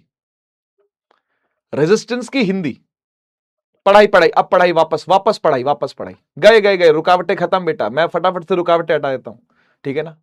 हाँ यस रेजिस्टेंस की हिंदी है रुकावट, ठीक है। तो रेजिस्टिविटी का मतलब पता क्या होता है? रेजिस्टिविटी का मतलब सुन लो क्या होता है। जैसे इसकी हिंदी आपने सुनी ना, ऐसे इसकी हिंदी भी सुनो, समझ में आने लगेगी। रेजिस्टिविटी की हिंदी होती है रोक पाने की क्षमता, रोक पाने की क्षमता को कहते हैं रेजिस्टिविटी। रोक पाने की क्षमता का नाम है रेजिस्टिविटी। तो आप मुझे बताओ कॉपर ज्यादा रोक रहा था कि निकल ज्यादा रोक रहा था? कौन ज्यादा रोक रहा था दोनों में से? कॉपर या निकल? कौन ज्यादा रोक रहा था दोनों में से? कॉपर या निकल? कौन ज्यादा रोक रहा था दोनों में से, कॉपर या निकल? हाँ निकल ज्यादा रोक रहा था। तो निकल की रोक पाने की क्षमता क्या थी? बोलो। निकल के रोक पाने की क्षमता क्या थी? निकल के करंट को रोक सकने की क्षमता, रोक सकने की कैपेबिलिटी क्या थी? ज्यादा थी। हां वेरी गुड, अब आई बात समझ में आपको, अब आई आपको कहानी समझ में, ठीक है कि नहीं? हां, ज्यादा हाई रेजिस्टिविटी थी, यानी रोक पाने की क्षमता ज्यादा थी। तो सीधी सी बात बताओ यार, जिसका नेचर ही रोक पाने का है वो रोकेगा भी ज्यादा ना। जिसका नेचर ही रुकावट पैदा करने का है वो आपके राहों में फूल थोड़ी ना बिछा देगा, वो रोकेगा ही यार। हाँ या ना बोलो, हाँ या ना बोलो। अच्छा, मैं अब तीसरा एलिमेंट लेकर के आता हूं। एक कॉपर है, एक निकल है और एक वुड है। वुड, लकड़ी। लकड़ी, आपको क्या लगता है किसके करंट को रोक पाने की क्षमता सबसे ज्यादा है? कॉपर, निकल या लकड़ी? कॉपर, निकल या वुड? कॉपर, निकल या वुड? कॉपर, निकल या वुड? कौन करंट को सबसे अधिक रोक पाने की क्षमता रखता है? कौन सबसे अधिक करंट को रोक पाने की कैपेबिलिटी रखता है? वुड। समझ गए ना? समझ गए ना? तो वुड की रोक पाने की क्षमता ज्यादा है, इसलिए उसकी रेजिस्टिविटी ज्यादा है। फिर तू कोई लेंथ लिया, कोई मोटाई लिया, हाँ या ना? मैं गलत तो नहीं कह रहा ना? मैं गलत बात तो नहीं कर रहा ना? कोई लंबाई ले ले, कोई मोटाई ले ले, लकड़ी के टुकड़े में से करंट पास करके दिखा दे। यह प्लास्टिक का टुकड़ा है, इसका कोई लेंथ लिया, इसका कोई एरिया लिया, इसमें से करंट पास करके दिखा देना भाई। यानी सबसे इंपॉर्टेंट चीज होती है ये, सबसे इंपॉर्टेंट चीज है मटेरियल। अरे मटेरियल ही घटिया उठाएगा तो कहां से करंट चलाएगा, कहां से करंट रुकाएगा? बात समझ में आई क्या? अगर मजा आ गया इस बात को करके तो फायर इमोजी तो बनता है। उस लकड़ी को हम आग लगा देंगे, फटाफट से फायर इमोजी लगा दो, ठीक है? तो रेजिस्टिविटी का मतलब हुआ कि रोक पाने की क्षमता। और रोक पाने की क्षमता बेटा जिसकी ज्यादा होगी वो रोकेगा भी तो ज्यादा। सीधी सी बात है ना भाई। एक आंटी आती है आपके पड़ोस में, एक आंटी आती है आपके पड़ोस में जो कि दबा के चुगलखोर आंटी है। इसकी बातें उधर, उसकी बातें इधर, यहां की वहां, वहां की यहां लगाने वाली आंटी है। तो आपके घर आकर के कैसी बातें करेगी? बहुत प्यारी बातें करने वाली है क्या? आपको पता है कि कुख्यात आंटी आपके गली में रहती है, ठीक है ना? तो वो किस तरीके की बातें करेगी अगर वो आपके घर आएगी? तो आपने अगर उसको घर आने दिया तो वो क्या करेगी आप बताओ? बड़ी मीठी मीठी बातें करेगी, बड़ी प्यारी प्यारी बातें करेगी क्या? वो ये बातें करेगी, उसने ये कह दिया, उसने वो कह दिया, उसने इसको ये बोल दिया, उसने उसको वो बोल दिया, ये तो ऐसे जा रही थी, वो तो वैसे आ रहा था, ये तो रात को 12 बजे आता है, ये तो 8 बजे के बाद। यही बातें होंगी। चुगलीखोर, चुगलीखोर आंटी क्या करेगी? चुगली करेगी। बात समझ में आया ना? बात समझ में आई ना? अच्छा, तो मतलब जिसका जो नेचर होता है क्या वो वही फॉलो करता है? फिजिक्स पढ़ के अपने को ये समझ में आता है, जिसका जो नेचर होता है वो वही करता है। जिसका जो नेचर होता है वो वही करता है। सच बात है ये सच बात है। जिसका जो नेचर होगा वो वही करेगा। ठीक बात है कि नहीं? है ना? कोई पहलवान आपके घर आ गया भाई, पहलवान, तो घर पे आके क्या करेगा? मान लो आपने डिनर पे एक पहलवान को इनवाइट किया, पहलवान अंकल हैं, वो डिनर पे इनवाइट किए गए हैं या लंच पे इनवाइट किए गए हैं, तो वो क्या करेंगे? दबा के ठूसेंगे। दबा के खाना खाएगा वो। ठीक है, घर का राशन हो सकता है बेटा थोड़ा पूरा ही डकार जाए कहीं। हो सकता है कि नहीं हो सकता? बिल्कुल हो सकता है। समझ गए ना? तो जिसका जो इंट्रिंसिक नेचर होता है वो वही दिखाएगा भाई, वो वही दिखाएगा, है ना? फिर उसके बाद क्या करेगा? फिर हो सकता है कुश्ती पे आ जाओ, बोले आओ आओ कुश्ती करना सिखाता हूं, आओ तुम्हें दंड लगाने सिखाता हूं, आओ दंड लगाएं, ठीक है ना? आओ उठक बैठक लगाएं। यही करेगा वो, है ना? मैं तो चाहता हूं कि ऐसा एक पहलवान जो है वो सिद्धार्थ सर के घर पे भी जाए और सिद्धार्थ सर को जाकर के शिक्षा दे कि घी पीने से क्या होता है। ठीक है ना? तो ये सिद्धार्थ सर के घर एक पहलवान भेजने की मैं कोशिश कर रहा हूं, ठीक है? आप उनसे कह देना कि सर अरेंजमेंट करके रखिए, पहलवान आ रहा है, बस ये बोल देना, ठीक है ना? तैयारी करके रखो, पहलवान आ रहा है, ऐसा लिख देना उनको बस। तुम, मुझे पता तुम डीएम उनको खूब दबा के करते हो, पूरा डीएम हैप्पी बर्थडे था उनका भाई, हैप्पी बर्थडे, लिटरली बर्थडे था उस आदमी का, उसको हैप्पी बर्थडे पता नहीं कितनों ने विश किया नहीं किया मुझे नहीं पता, उसको जाकर के कमेंट में लिखा हुआ सर घी पी लो, सर घी पी लो, सर घी पी लो, सर घी पी लो। वो मुझे मैसेज दिखा रहा है, डीएम दिखा रहा है वो मुझे अपना, कह रहा है सर देखो पूरा इंस्टा ऐसे ऐसे करके दिखाया उसने मुझे पूरा इंस्टा। मैंने कहा मैंने कुछ नहीं किया यार, मैंने कुछ नहीं किया, बच्चे सही कह रहे हैं, सर घी पी लो आप। ठीक है ना? तो बात समझ में आई क्या? बात समझ में आई क्या? टीचर घर में आएगा तो टीचिंग करेगा, कोई स्पोर्ट्समैन घर में आएगा तो वो आपको उसके लिए मोटिवेट करेगा, कोई पहलवान घर में आएगा तो कुश्ती करेगा, करवा भी सकता है, और खाना पे इनवाइट कर लिया तो खाना खत्म भी कर सकता है घर का बेटा। बात समझ में आ रही ना? चुगलीखोर आंटी आएगी तो चुगली करेगी। इसी प्रकार जो मटेरियल हाई रेजिस्टिविटी वाला होगा वो हाई रेजिस्टेंस शो करेगा, कोई लो रेजिस्टिविटी वाला होगा तो लो रेजिस्टेंस शो करेगा। तो मैं आपसे पूछता हूं, आउट ऑफ वुड, निकल एंड कॉपर, किसकी रुकावट सबसे कम ऑफर होगी? किसकी resistivity will be the lowest? बताइए जल्दी जल्दी से फटाफट, तो मैं समझ जाऊंगा कि आपको बात समझ में आ गई है। आपको ये तीसरा वाला पॉइंट भी एकदम पल्ले पड़ गया है कि मटेरियल ऑफ द वायर मतलब की रेजिस्टिविटी होती क्या है। शाबाश, बढ़िया, कॉपर आंसर है इसका।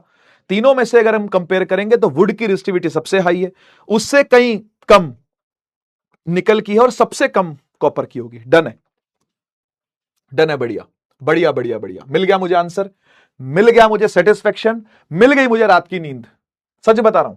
और ये मैं बहुत सीरियस होकर बोल रहा हूं वाली बात, मतलब ऐसा नहीं कि मैं मजाक में बोल रहा हूं, मजाक मेरा 80% ऑफ द टाइम मजाक में रहती है चीजें, लेकिन 20% ऑफ द टाइम मैं सीरियस भी रहता हूं भाई। तो मैं सीरियस होकर बात बोल रहा हूं कि आपके जब कमेंट्स आते हैं ना, आपके जब मुझे डीएम आते हैं ना इंस्टा पर, तो मैं सच में अच्छी नींद सो पाता हूं कसम से। मतलब ऐसी रिलैक्स्ड मुझे नींद आती है कि हाँ यार आज उड़ान की क्लास लेके आया था। बेशक से मैं हफ्ते में एक बार आता हूं आपसे मिलने के लिए, बाकी टाइम मैं मिस ही कर रहा होता हूं कि यार उड़ान की क्लास कब आएगी, उड़ान की क्लास कब आएगी, उड़ान कब लगी हुई है, उड़ान कब लगी हुई है, उड़ान की क्लास कब एक्स्ट्रा ले सकता हूं मैं, ठीक है ना। ऐसा करके मैं शेड्यूल अपना देखता हूं। तो जब मुझे पता चलता है कि आज उड़ान की क्लास थी और डीएम आ रखे होते हैं कि सर जो आपने बताया मजा आ गया, समझ में आ गया, जो भी आप फीडबैक मतलब देते हो, तो एक अच्छी नींद मुझे मिलती है। उसके लिए बहुत बहुत धन्यवाद, बहुत बहुत थैंक यू, ठीक है। तो बढ़िया यार, बढ़िया है। बट देखो टीचर का तो काम पढ़ाना ही है ना, और पढ़ा करके अगर बच्चे को समझ में आ रहा है, मजा आ रहा है, तो फिर टीचर की भी तो दिन सफल हो गया ना, उसका भी तो एक अच्छी नींद उसको डेफिनेटली आएगी आएगी, है ना, नेचुरल सी बात है ये तो सही है यार। तीसरी चीज हो गई मटेरियल ऑफ द वायर, जिसको रो से डिनोट करते हैं, रेजिस्टिविटी कहते हैं इसको, और रेजिस्टिविटी रोक पाने की क्षमता है। अब सर क्या ये रोक पाने की क्षमता भी किसी चीज पर डिपेंड करती है क्या? करती है, 12th में आएगा, लेकिन 10th में नहीं है, तो टेंशन ना लो, 10th में नहीं है। रेजिस्टिविटी भी फर्दर चीजों पे डिपेंड करती है, क्योंकि अब जितना साइंस है यार, साइंस है, समझो ना, जितना घुसते जाओगे उतना घुसती जाएगी ना यार उतना ही घुस जाएगी ना भाई तो समझ रहे हो ना। तो ये भी आगे फर्दर डिपेंड करती है चीजों पे, लेकिन आपको नहीं पढ़ना है उसको, ठीक है ना। फिलहाल के लिए कांस्टेंट है, इस फॉर्मूले का कांस्टेंट है ना। जैसे ये बेचारा किसी और फॉर्मूले का कांस्टेंट था, ये बेचारा इस फॉर्मूले का कांस्टेंट है ऐसा समझ लो, ठीक है ना। ये फर्दर डिपेंड करता है दूसरों पे, लेकिन आपको जानना नहीं है, 12th में आएगा, ठीक है। चौथी चीज आती है, ये सिर्फ थ्योरी है इसकी, चौथी वाली चीज की सिर्फ थ्योरी है, बाकियों के लिए फॉर्मूला आता है बन करके। चौथी चीज का फॉर्मूला नहीं है, 12th में आएगा, अगेन 12वीं में आएगा। चौथी चीज है टेम्परेचर। अगर आपने टेम्परेचर बढ़ा दिया वायर का, वायर गर्म कर दिया, वायर गर्म अपने आप भी हो जाती है, आपको पता है, हीट निकल रही है तो वायर गर्म होगी होगी, है ना। तो अगर टेम्परेचर बढ़ गया बेटा वायर का, तो भी रेजिस्टेंस बढ़ती है। अब इसके बारे में विचार करते हैं, ऐसा क्यों? मैं सीधा ही आपको बता दूं, रट लो, इस तरीके का मैं टीचर नहीं हूं, और इस तरीके के बच्चे मुझसे पढ़ने आते भी नहीं है, ये बात मुझे पता है। तो टेम्परेचर बढ़ाने से होता क्या है, बात को समझ। जब भी तू कभी किसी वायर का टेम्परेचर बढ़ाएगा, तो वायर के जो मॉलिक्यूल्स है ना, वो पहले से ज्यादा थर्मल मोशन करने लगेंगे। क्या बोलते हैं इसको? Thermal motion. रैंडम मोशन समझते हो ना, इधर उधर इधर उधर घूमते रहते हैं। हर पार्टिकल हमेशा मोशन में होता है, बात पता है। हर पार्टिकल जहां कहीं भी है हमेशा मोशन में रहेगा, नहीं पता है बात? 9th क्लास का पहला चैप्टर पढ़ लो, तुम्हारी किताब वाले की बात कर रहा हूं, नई वाला नहीं, तुम्हारी वाली जो किताब थी, उसका फर्स्ट चैप्टर था मैटर इन आवर सराउंडिंग्स। और मैटर इन आवर सराउंडिंग्स के अंदर जो प्रॉपर्टीज ऑफ मैटर थी, उसमें एक प्रॉपर्टी थी आउट ऑफ द 4 प्रॉपर्टीज। पहली थी कि particles of the matter are very small, दूसरा था particles of the matter attract each other, तीसरा था पार्टिकल्स के बीच में स्पेस होता है, और चौथा था कि पार्टिकल्स हमेशा मोशन में होते हैं। Particles of matter are always in motion, हमेशा चलते रहते हैं, हमेशा वाइब्रेट करते रहते हैं। तो जब उनको तू गर्मी देगा तो क्या हाल होगा उनका? पहले ही बेचारा थोड़ा थोड़ा थोड़ा थोड़ा वाइब्रेट कर रहा था, गर्मी मिलेगी तो ज्यादा ज्यादा ज्यादा ज्यादा ज्यादा ज्यादा वाइब्रेट करना शुरू कर देगा। अब जब ज्यादा ज्यादा वाइब्रेट होगा, तो इलेक्ट्रॉन का निकलना पहले से ज्यादा आसान होगा या पहले से ज्यादा मुश्किल होगा? मैं आपसे पूछता हूं, मैं आपसे पूछता हूं।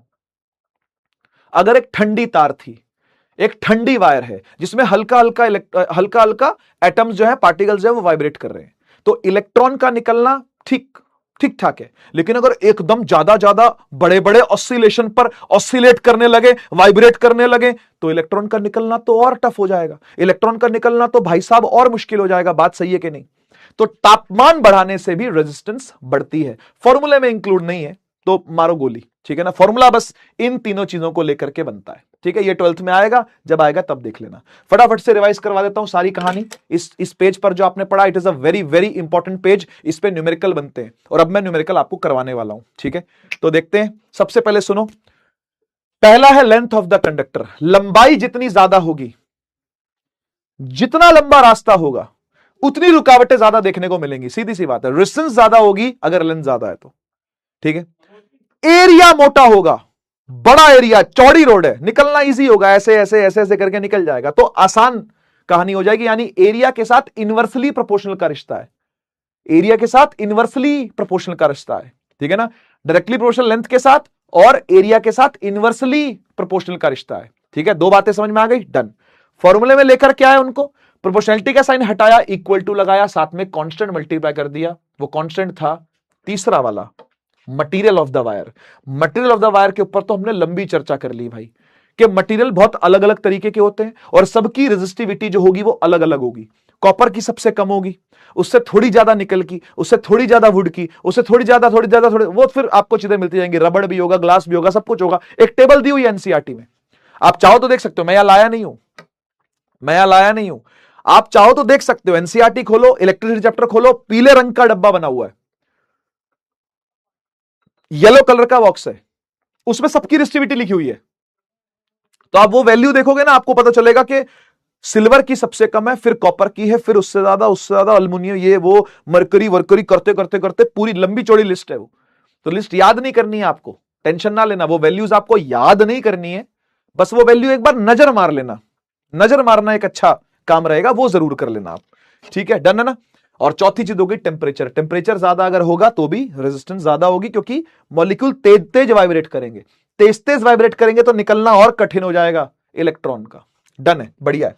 आइए जरा इस फॉर्मूले पर एक आधा न्यूमेरिकल कर लेते हैं, लेकिन उससे पहले आप एक बार दोनों में डिफरेंस देख लो। बेटा देखो, बहुत सारे बच्चे ऐसे होते हैं जो कि पूरा चैप्टर पढ़ भी लेते हैं, उन्हें तब भी रेजिस्टेंस और रेजिस्टिविटी में फर्क नहीं पता होता, पता भी होता तो बता नहीं पाते हैं। इसलिए मैं एक स्पेशल स्लाइड लेकर के आ गया कि अगर रेजिस्टेंस यानी कि आर और रेजिस्टिविटी यानी कि रो में डिफरेंस आए, या डिफरेंस आपसे पूछा जाए, या आपको पता नहीं है, तो आपको पता होना चाहिए। एक ही पेज पे लिख के ले आया, आप भी ऐसा करना कि अपने नोट्स में दोनों को अगल बगल लिख लेना, एक तरफ रेजिस्टेंस एक तरफ रेजिस्टिविटी, ठीक है ना। एक अच्छे नोट्स होने चाहिए आपके पास, ठीक है। चलिए, रेजिस्टेंस होता है बेटा opposition offered by the particles of atom. Atom के पार्टिकल कितना रुकावट पैदा कर रहे हैं।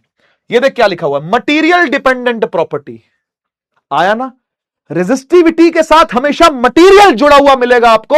मटेरियल ही अगर ऑफर करना चाहता है रेजिस्टेंस, तो फिर कोई नहीं रोक सकता भाई। कितना मर्जी छोटा टुकड़ा ले आ, मोटा टुकड़ा ले आ लकड़ी का, और बोल इसमें से करंट पास हो जाएगा, मजाक है क्या? मजाक है क्या? लकड़ी में से करंट पास कर देगा, मजाक है क्या? नहीं हो सकता, नहीं हो सकता। तो रेजिस्टिविटी एक ऐसी चीज है जो कि मटेरियल डिपेंडेंट प्रॉपर्टी है। आई बात समझ में ना, ठीक है। विच resist the flow of charge, जो कि चार्ज के फ्लो को क्या करेगी, रेजिस्ट करेगी, ठीक है। एसआई यूनिट होती है ओम, डिनोट होता है आर से, डिनोट होता है रो से, एसआई यूनिट होती है ओम मीटर। सर ये कहां से आई? मैं बताऊंगा ना, मैं बताऊंगा टेंशन नहीं लेने का। ये यूनिट कहां से आई मैं निकाल के दिखाऊंगा, आपके सिलेबस में भी है और पेपर में क्वेश्चन भी आता है, पेपर में सवाल भी आता है कि भाई ये ओम मीटर कहां से आई, निकाल के दिखाओ। मैं निकाल के दिखाता हूं, रुक जा अभी, बस एक मिनट रुक जा बस, ठीक है।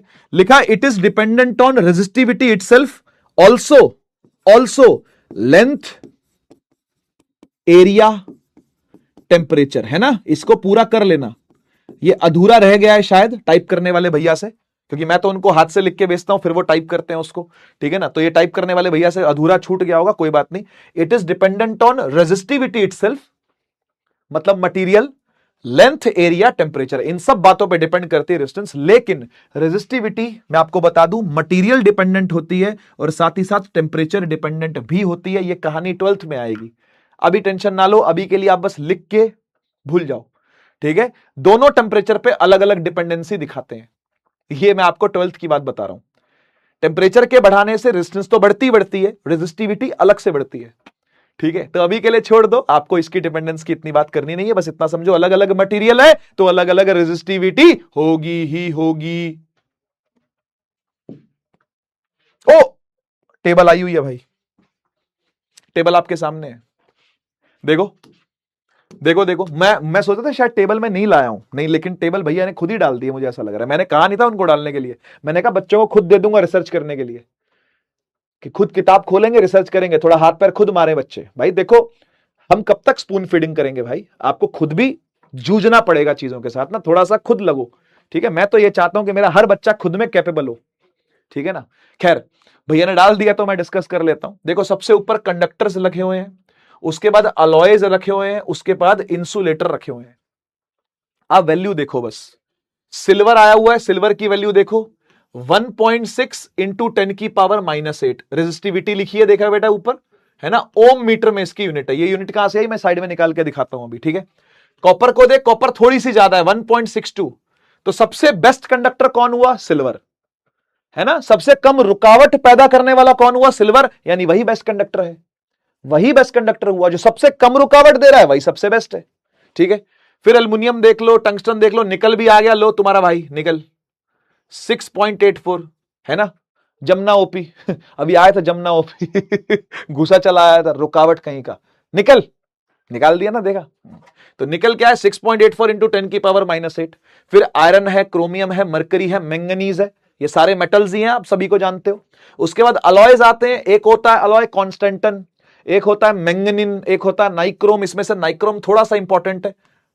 नाइक्रोम का देखो जरा 100 इंटू 10⁻⁻6, कितना ड्रास्टिक चेंज है, देख रहे हो कितना ड्रास्टिक चेंज है। 10⁻⁻8 से 10⁻⁻6, 100 गुना, 100 गुना ज्यादा रुकावट, लगभग 100 गुना, उससे भी थोड़ी ज्यादा ही होगी, है ना, क्योंकि ये 6.84 है, ये 100 है ना, तो लगभग लगा लो 100 गुना से थोड़ा ज्यादा, मेरे ख्याल 1000 गुना, है ना, क्योंकि ये एक के बाद डेसिमल है, ये 2, बल्कि 10,000 गुना हो गई ये तो, ठीक है, कोई बात नहीं।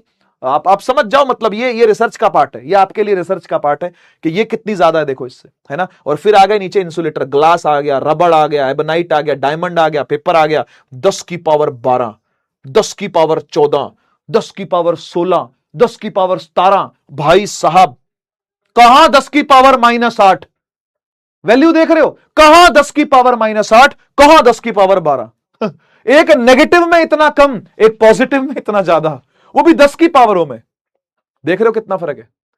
तो इनकी रेजिस्टिविटी बहुत ज्यादा है, इसलिए इनमें से चाह के भी करंट नहीं निकल सकता, ठीक है। मैं एसआई यूनिट निकालनी आपको साइड में सिखाता हूं, इधर देखिएगा जरा बेटा।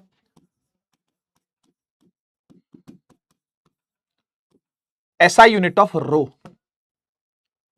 रो यानी रेजिस्टिविटी, आप जानते हो। देखो बहुत सिंपल होता है, कभी भी किसी की यूनिट ना पता हो आपको, तो आप कोशिश करो कि फॉर्मूले तक पहुंच जाओ। फॉर्मूला पता है, ठीक है, आपको यूनिट निकालने नहीं आती, डजंट मैटर, आपको फॉर्मूला पता है क्या, किस फॉर्मूले में आता है, ये पता है क्या, किस फॉर्मूले में ये देखा गया है पहली बार इस दुनिया में, वो आपने देखा है क्या, हाँ देखा है सर, देखा है, देखा है, देखा है सर, इस फॉर्मूले में था ये, R is equal to rho L divide by A, यही फॉर्मूला है ना। बस आप एक काम करो, इसका यूनिट निकालना है ना, रो का ऐसा यूनिट निकालना ना आपको, आप रो को अकेला छोड़ दो, अच्छा, ए को ले जाओ आर के साथ और एल को ले जाओ डिवाइड में। अच्छा अच्छा, तू बताएगा अब कि क्या करना है, हाँ हाँ मैं बताएगा। आर पहले से यहां है, ए को ले जाओ आर के साथ, ये बन गया आर ए, और डिवाइड में ले जाओ एल। हो सकता है क्या ऐसा, कर सकता हूं क्या ऐसा, हाँ कोई दिक्कत नहीं है। रो अकेला रह गया, ए गया आर के साथ, एल आ गया नीचे। आप मुझे बताओ आर की यूनिट क्या होती है, रेजिस्टेंस की यूनिट क्या होती है, सर रेजिस्टेंस की यूनिट होती है ओम, बढ़िया है। एरिया की क्या होती है, एरिया की, सर एरिया की होती है मीटर स्क्वायर।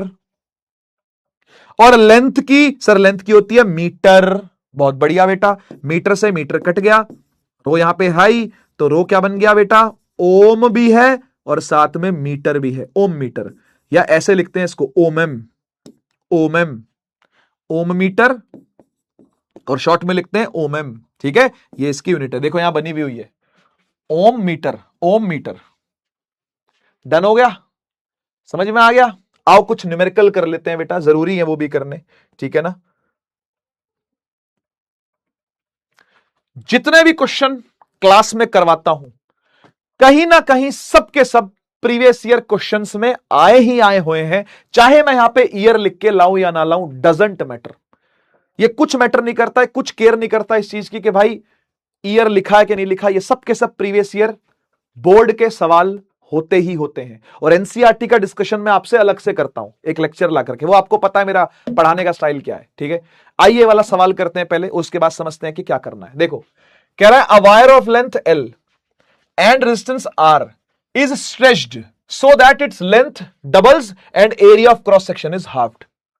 ये क्या बोल गया सर ये क्या बोल गया? ये बोल गया कि भाई एक वायर है जिसकी लेंथ एल है, पहले से ही गिवन है उसकी length L, obviously area A ले लो आप, ठीक है, और इसकी रेजिस्टेंस आपको दी हुई है आर, ठीक है, रेजिस्टिविटी इसकी रो होगी, रो रेजिस्टिविटी होगी और रेजिस्टेंस इसकी आर होगी, ठीक है।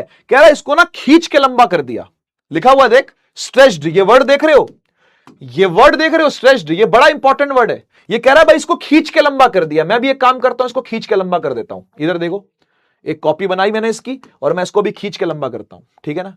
ये मैंने इसको खींच के लंबा कर दिया।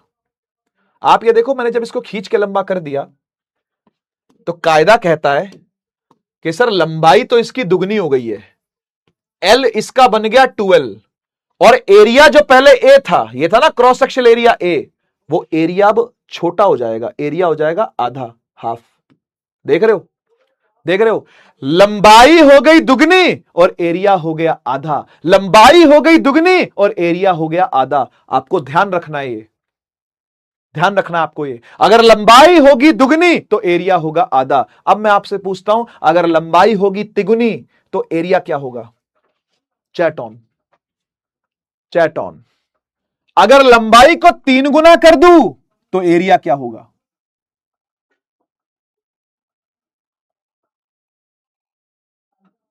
मेरे सवाल का जवाब दो, इस क्वेश्चन का आंसर नहीं। इस क्वेश्चन का आंसर तो मैं निकाल के दिखाऊंगा, पहले आप मेरे सवाल का जवाब दो। अगर लंबाई 3 गुना कर दूं तो एरिया का क्या होगा? यस, 1/3 हो जाएगा। शाबाश, बहुत बढ़िया, समझ गए ना। तो जिस फैक्टर से लेंथ बढ़ती है उस फैक्टर से एरिया कम होता है। लेकिन ऐसा कब होता है? ऐसा हर बार होता है क्या? ऐसा हर बार होगा क्या? नहीं, हर बार नहीं होगा। जब ये वर्ड लिखा होगा तब होगा। ध्यान रखना, ये वर्ड लिखा होना जरूरी है। खींच के लंबा किया गया, वायर को स्ट्रेच किया गया है, वायर के साथ छेड़छाड़ करी गई है, तो लंबाई 3 गुना कर दी है छेड़ के उसको, तब एरिया 1/3 होगा। ऐसा हमेशा नहीं होगा। ये वर्ड लिखा हुआ मिलना चाहिए मेरे भाई, समझ गया ना। ये हिंट है, समझ में आया? ये हिंट है, हिंट से पकड़। स्ट्रेच का मतलब होता है खींच के लंबा करना, और जब आप जब कभी किसी चीज को खींच के लंबा करोगे तो लेंथ तो बढ़ेगी, एरिया भी कम हो जाएगा। शाबाश, बढ़िया, ठीक है। जब स्ट्रेच किया जाएगा तभी की कहानी है। खैर आगे चलते हैं भाई। इस वाली कंडीशंस के साथ फॉर्मूला कैसे बनेगा रेजिस्टेंस का? क्योंकि how will its resistance change पूछा है कि रेजिस्टेंस चेंज कैसे होगी, रेजिस्टिविटी चेंज कैसे होगी। तो मैं आपसे ये पूछता हूं कि इन सारी कंडीशंस के साथ फॉर्मूला कैसे बनेगा? सर फॉर्मूला बनेगा R is equal to rho L by A. Length L है, हाँ एल है, एरिया ए है, हाँ ए है, रो है, हाँ रो है, आर है, हाँ आर है। इसको ले लो इक्वेशन नंबर 1, ठीक है। पहले वाला केस है, इक्वेशन नंबर 1 ले लिया। अब हम इन कंडीशंस के साथ आर डैश लिखेंगे। सर आर डैश क्यों लिखेंगे? आर लिखो। अरे आर नहीं लिख सकते क्योंकि आर उसके लिए लिख लिया है हमने, दोनों तरफ आर लिख देंगे। वाह, फिर इसकी रेजिस्टेंस अलग कैसे हुई? आप कह रहे हो रेजिस्टेंस में चेंज आया, तो कैसे चेंज आएगा फिर? बात समझ में आई ना। इसके लिए अगर आपने आर लिखा है तो इसके लिए क्या लिखना पड़ेगा? R dash.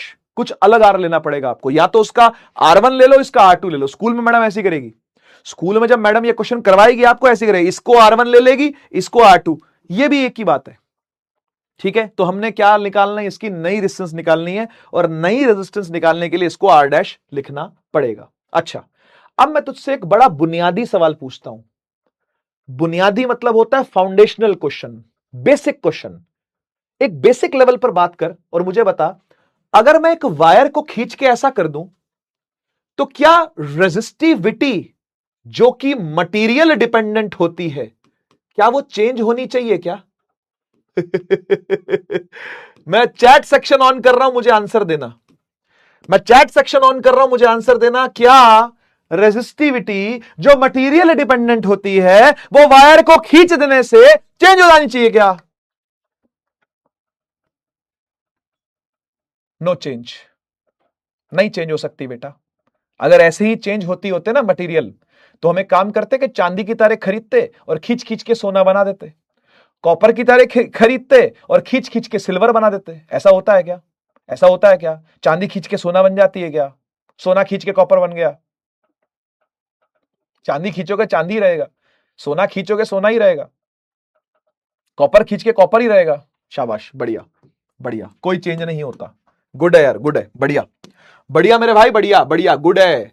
रेजिस्टिविटी चेंज होती ही नहीं होती ही नहीं, ऐसा करने से तो कतई नहीं होती, क्योंकि वो मटेरियल डिपेंडेंट है। इसका आंसर यहां लिखा भी हुआ है। ठीक है, चल ठीक है यार, बढ़िया है। नहीं होती तो फिर हम आगे बढ़ते हैं और हम रो को रो ही लिखेंगे, है ना। हम रो को वहां भी रो लिखे थे, हम रो को यहां भी रो ही लिखेंगे। रो चेंज नहीं हुआ, रो चेंज नहीं हुआ, रो चेंज नहीं हुआ। क्या लेंथ चेंज हुई है? हाँ सर, हाँ हुई है सर। कितनी हो गई है सर? 12 हो गई है। तो ठीक है, ऊपर 12 लिख। अगर लेंथ 12 हो गई है तो ऊपर 12 लिख। डिवाइड बाय एरिया क्या था सर? ए था। अब ए बाय 2 है, अब ए नहीं है, अब ए बाय 2 है, तो डिवाइड बाय ए बाय 2 करना पड़ेगा। आया कि नहीं आया? अब ये 2 जाएगा और ऊपर वाले 2 से जाकर के मल्टीप्लाई होके 4 बन जाएगा। बोलो हाँ या ना। और आप बहुत सारे बच्चे, जो मैंने चैट ऑन करी थी तो 4 आंसर दे भी रहे थे, and very good to all of them. 2 दूनी 4 बनना ही बनना है बेटा। तो R dash is equal to 2 2 जा 4, और बाकी रो एल बाय ए ऐसा का ऐसे ही रह गया। आप इसको ले लो इक्वेशन नंबर 2। ठीक है सर, ये फाइनल आंसर आ तो गया, तो आप इसको फिर इक्वेशन नंबर 2 क्यों ले रहे हो सर? ये लेने की क्या जरूरत है? आप इसको 1 ले रहे हो, 2 ले रहे हो, क्या आ तो गया answer? 4 row L bye is the answer ना। कंपेयर करना है अपन ने दोनों को, कि पहले क्या था और बाद में क्या हुआ। अपने को कंपेयर करना, और कंपेयर करने के लिए क्या करते हैं? 2 इक्वेशन बनाते हैं, उन दोनों को आपस में डिवाइड कर देते हैं। ठीक है ना, जो कटना होगा कट जाएगा, जो बचना होगा बच जाएगा। एक आसान तरीका होता है कंपेयर करने का। ठीक है ना, तो आइए दोनों को कंपेयर करते हैं डिवाइड करके। डिवाइड 2 बाय 1, पहले 2 फिर 1। तो 2 में कौन है? आर डैश है, 1 में कौन है? आर है। एलएचएस से एलएचएस डिवाइड, आरएचएस से RHS divide. 4 row L by divide by rho L bye, यही है ना, यही है ना। एलएचएस से एलएचएस डिवाइड, इसके एलएचएस से इसका एलएचएस, आरएचएस से आरएचएस। 4 रो एल बाय से रो एल बाय। ठीक है, डन। काट दो, रो से रो काट दो, एल से एल काट दो, ए से ए काट दो। बेटा मेरे क्या बचा? क्या बचा सर? सिर्फ और सिर्फ 4 बच गया। वाह भाई वाह। तो R dash divide by R is equal to 4। ये आर जाएगा मल्टीप्लाई होने 4 से, और फाइनली आंसर जो आएगा वो आएगा 4 टाइम्स आर। तो ये आपसे कुछ कह रहा है, ये फाइनल आंसर आपसे कुछ कह रहा है। पता क्या कह रहा है? ये कह रहा है, ये कह रहा है the new resistance becomes 4 times the old one. क्या ऐसे करके अंग्रेजी लिख के आंसर में आ पाओगे आप? क्या फाइनल आंसर यहां तक छोड़ोगे तो नहीं? नहीं छोड़ना है। एक अच्छा इंप्रेशन पड़ता है चक्कर के ऊपर बेटा, और ऐसी ऐसी छोटी छोटी बातें ही हैं जो मैं अपने क्लास के अंदर बताता हूं। ये किसी स्ट्रेटेजी वीडियो में देखने को नहीं मिलेगा आपको, है ना। बच्चे देखते ना, strategy to score 100 on 100 in 3 days before board exam. उन स्ट्रेटेजी वीडियोस में ये सब चीजें सुनने को थोड़ी ना मिलेंगी। ये सब चीजें तो तभी टीचर बोलता है जब उसके सामने दिखती है उसको, तभी टीचर को याद आता है, अरे ये तो ये चीज है। समझ रहे हो ना बात को? तो इसलिए रेगुलर लेक्चर्स में आना, लाइव लेक्चर अटेंड करना बड़ा जरूरी होता है यार, बड़ा जरूरी होता है। और बच्चे इसको बहुत अंडररेटेड लेते हैं। बच्चे कहते हैं लास्ट टाइम पे पढ़ लेंगे, मैराथन पढ़ लेंगे, रिवीजन से कर लेंगे। ठीक है, कोई नहीं, उससे भी हो जाता है। मैं मना नहीं कर रहा, उससे नहीं होता ऐसा नहीं बोलूंगा, उससे भी हो जाता है। लेकिन ये छोटी छोटी बारीकियां जो कि एक अच्छा इंप्रेशन भी देती हैं, और आप भी तो डिसिप्लिन्ड होते हो ना इस चीज से, आप भी तो कुछ नया सीखते हो ना कि यार हाँ ऐसा करके देके आने का आंसर तो थोड़ा अच्छा लगेगा और थोड़ा बेटर लगेगा। तो क्या जा रहा है, एक लाइन अंग्रेजी की लिखने में कुछ नहीं जा रहा है। ठीक है ना। जनरली टीचर यहां से लिख करके छोड़ देते हैं, मैं वो टीचर नहीं हूं। मैं चाहूंगा कि नहीं, आप अगर आंसर प्रेजेंट करके आओ तो एक अच्छे तरीके से आंसर को लिख करके और प्रेजेंट करके आओ, ठीक है। तो इसके लिए रेजिस्टेंस चेंज क्या हुआ, नया रेजिस्टेंस जो है वो 4 टाइम्स हो गया पुराना, और इसके लिए आप क्या बता दोगे कि रेजिस्टिविटी चेंज होती ही नहीं है, यानी कि it will not change because it is material dependent. एक लाइन लिख करके आनी है बस आपको, ठीक है। एक लाइन अंग्रेजी की यहां, एक लाइन अंग्रेजी की यहां, ठीक है। अच्छा, अब मैं काम करता हूं, मैं आपसे क्वेश्चन पूछता हूं, आप मुझे बताओगे, ठीक है, कि एक वायर है, और ये लास्ट क्वेश्चन है आज के लिए, आज की क्लास को इसके बाद हम खत्म कर देंगे, ठीक है ना। एक वायर है जिसकी लंबाई L है, ठीक है, जिसका एरिया A है, रेजिस्टिविटी जिसकी रो है, तो कायदे से रेजिस्टेंस उसकी R होगी, ठीक है ना। तो मैंने क्या किया,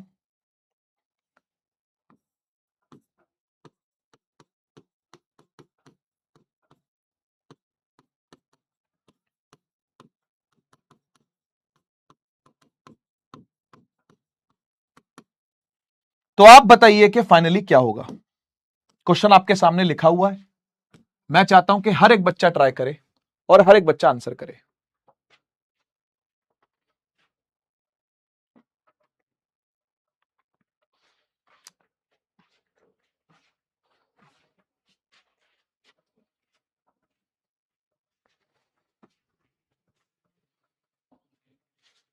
थ्री टाइम्स होगी कि 9 टाइम्स होगी? कुछ बच्चे शुरू में 3 लिख रहे थे थ्राइस का मतलब होता है 3 गुना कर देना, है ना, सही बात है, सही बात है। इसका मतलब होता है कि 3 गुना कर दिए, ले 3 गुना करके दिखाऊं,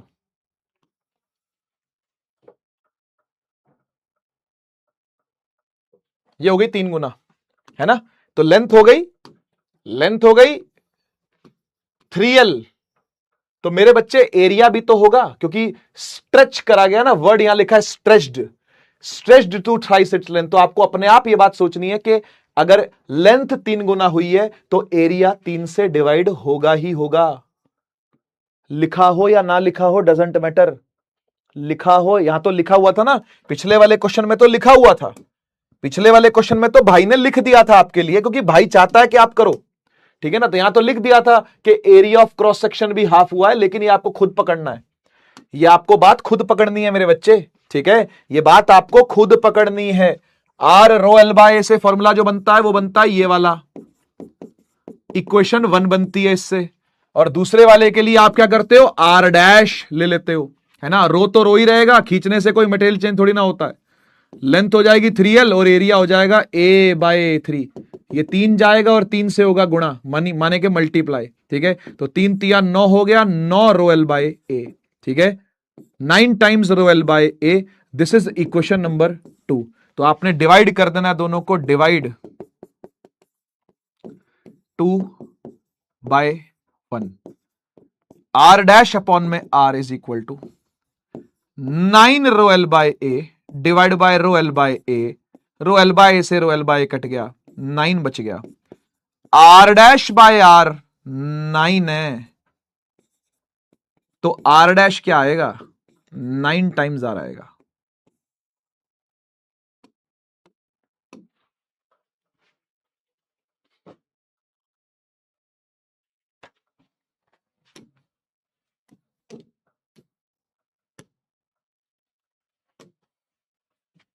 कुछ कहना चाहो तो कह सकते हो। कैसी लगी आज की क्लास?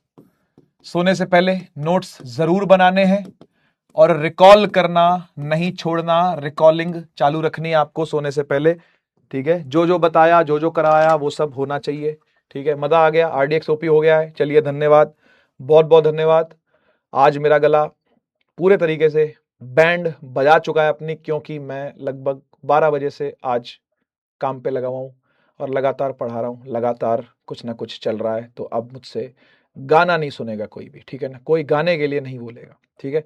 नेक्स्ट क्लास में सुनाएंगे गाना आपको पक्का, ठीक है। आज नहीं बेटा, प्लीज सॉन्ग नहीं नहीं नहीं, प्लीज नहीं नहीं, घी खत्म, मेरे गले का घी खत्म हो गया यार। बॉडी में घी होता है बेटा, बॉडी में मसल है और आयरन है और फाइबर है, वो सब चीजें तो है, लेकिन गले का घी बेटा खत्म हो गया है, ठीक है। तो नेक्स्ट क्लास में मिलते हैं, ठीक है, नेक्स्ट क्लास में मिलते हैं और आपको बढ़िया सा गीत सुनाएंगे, ठीक है। चलिए, take care, tata bye bye, Bharat Mata की जय, जय हिंद, वंदे मातरम।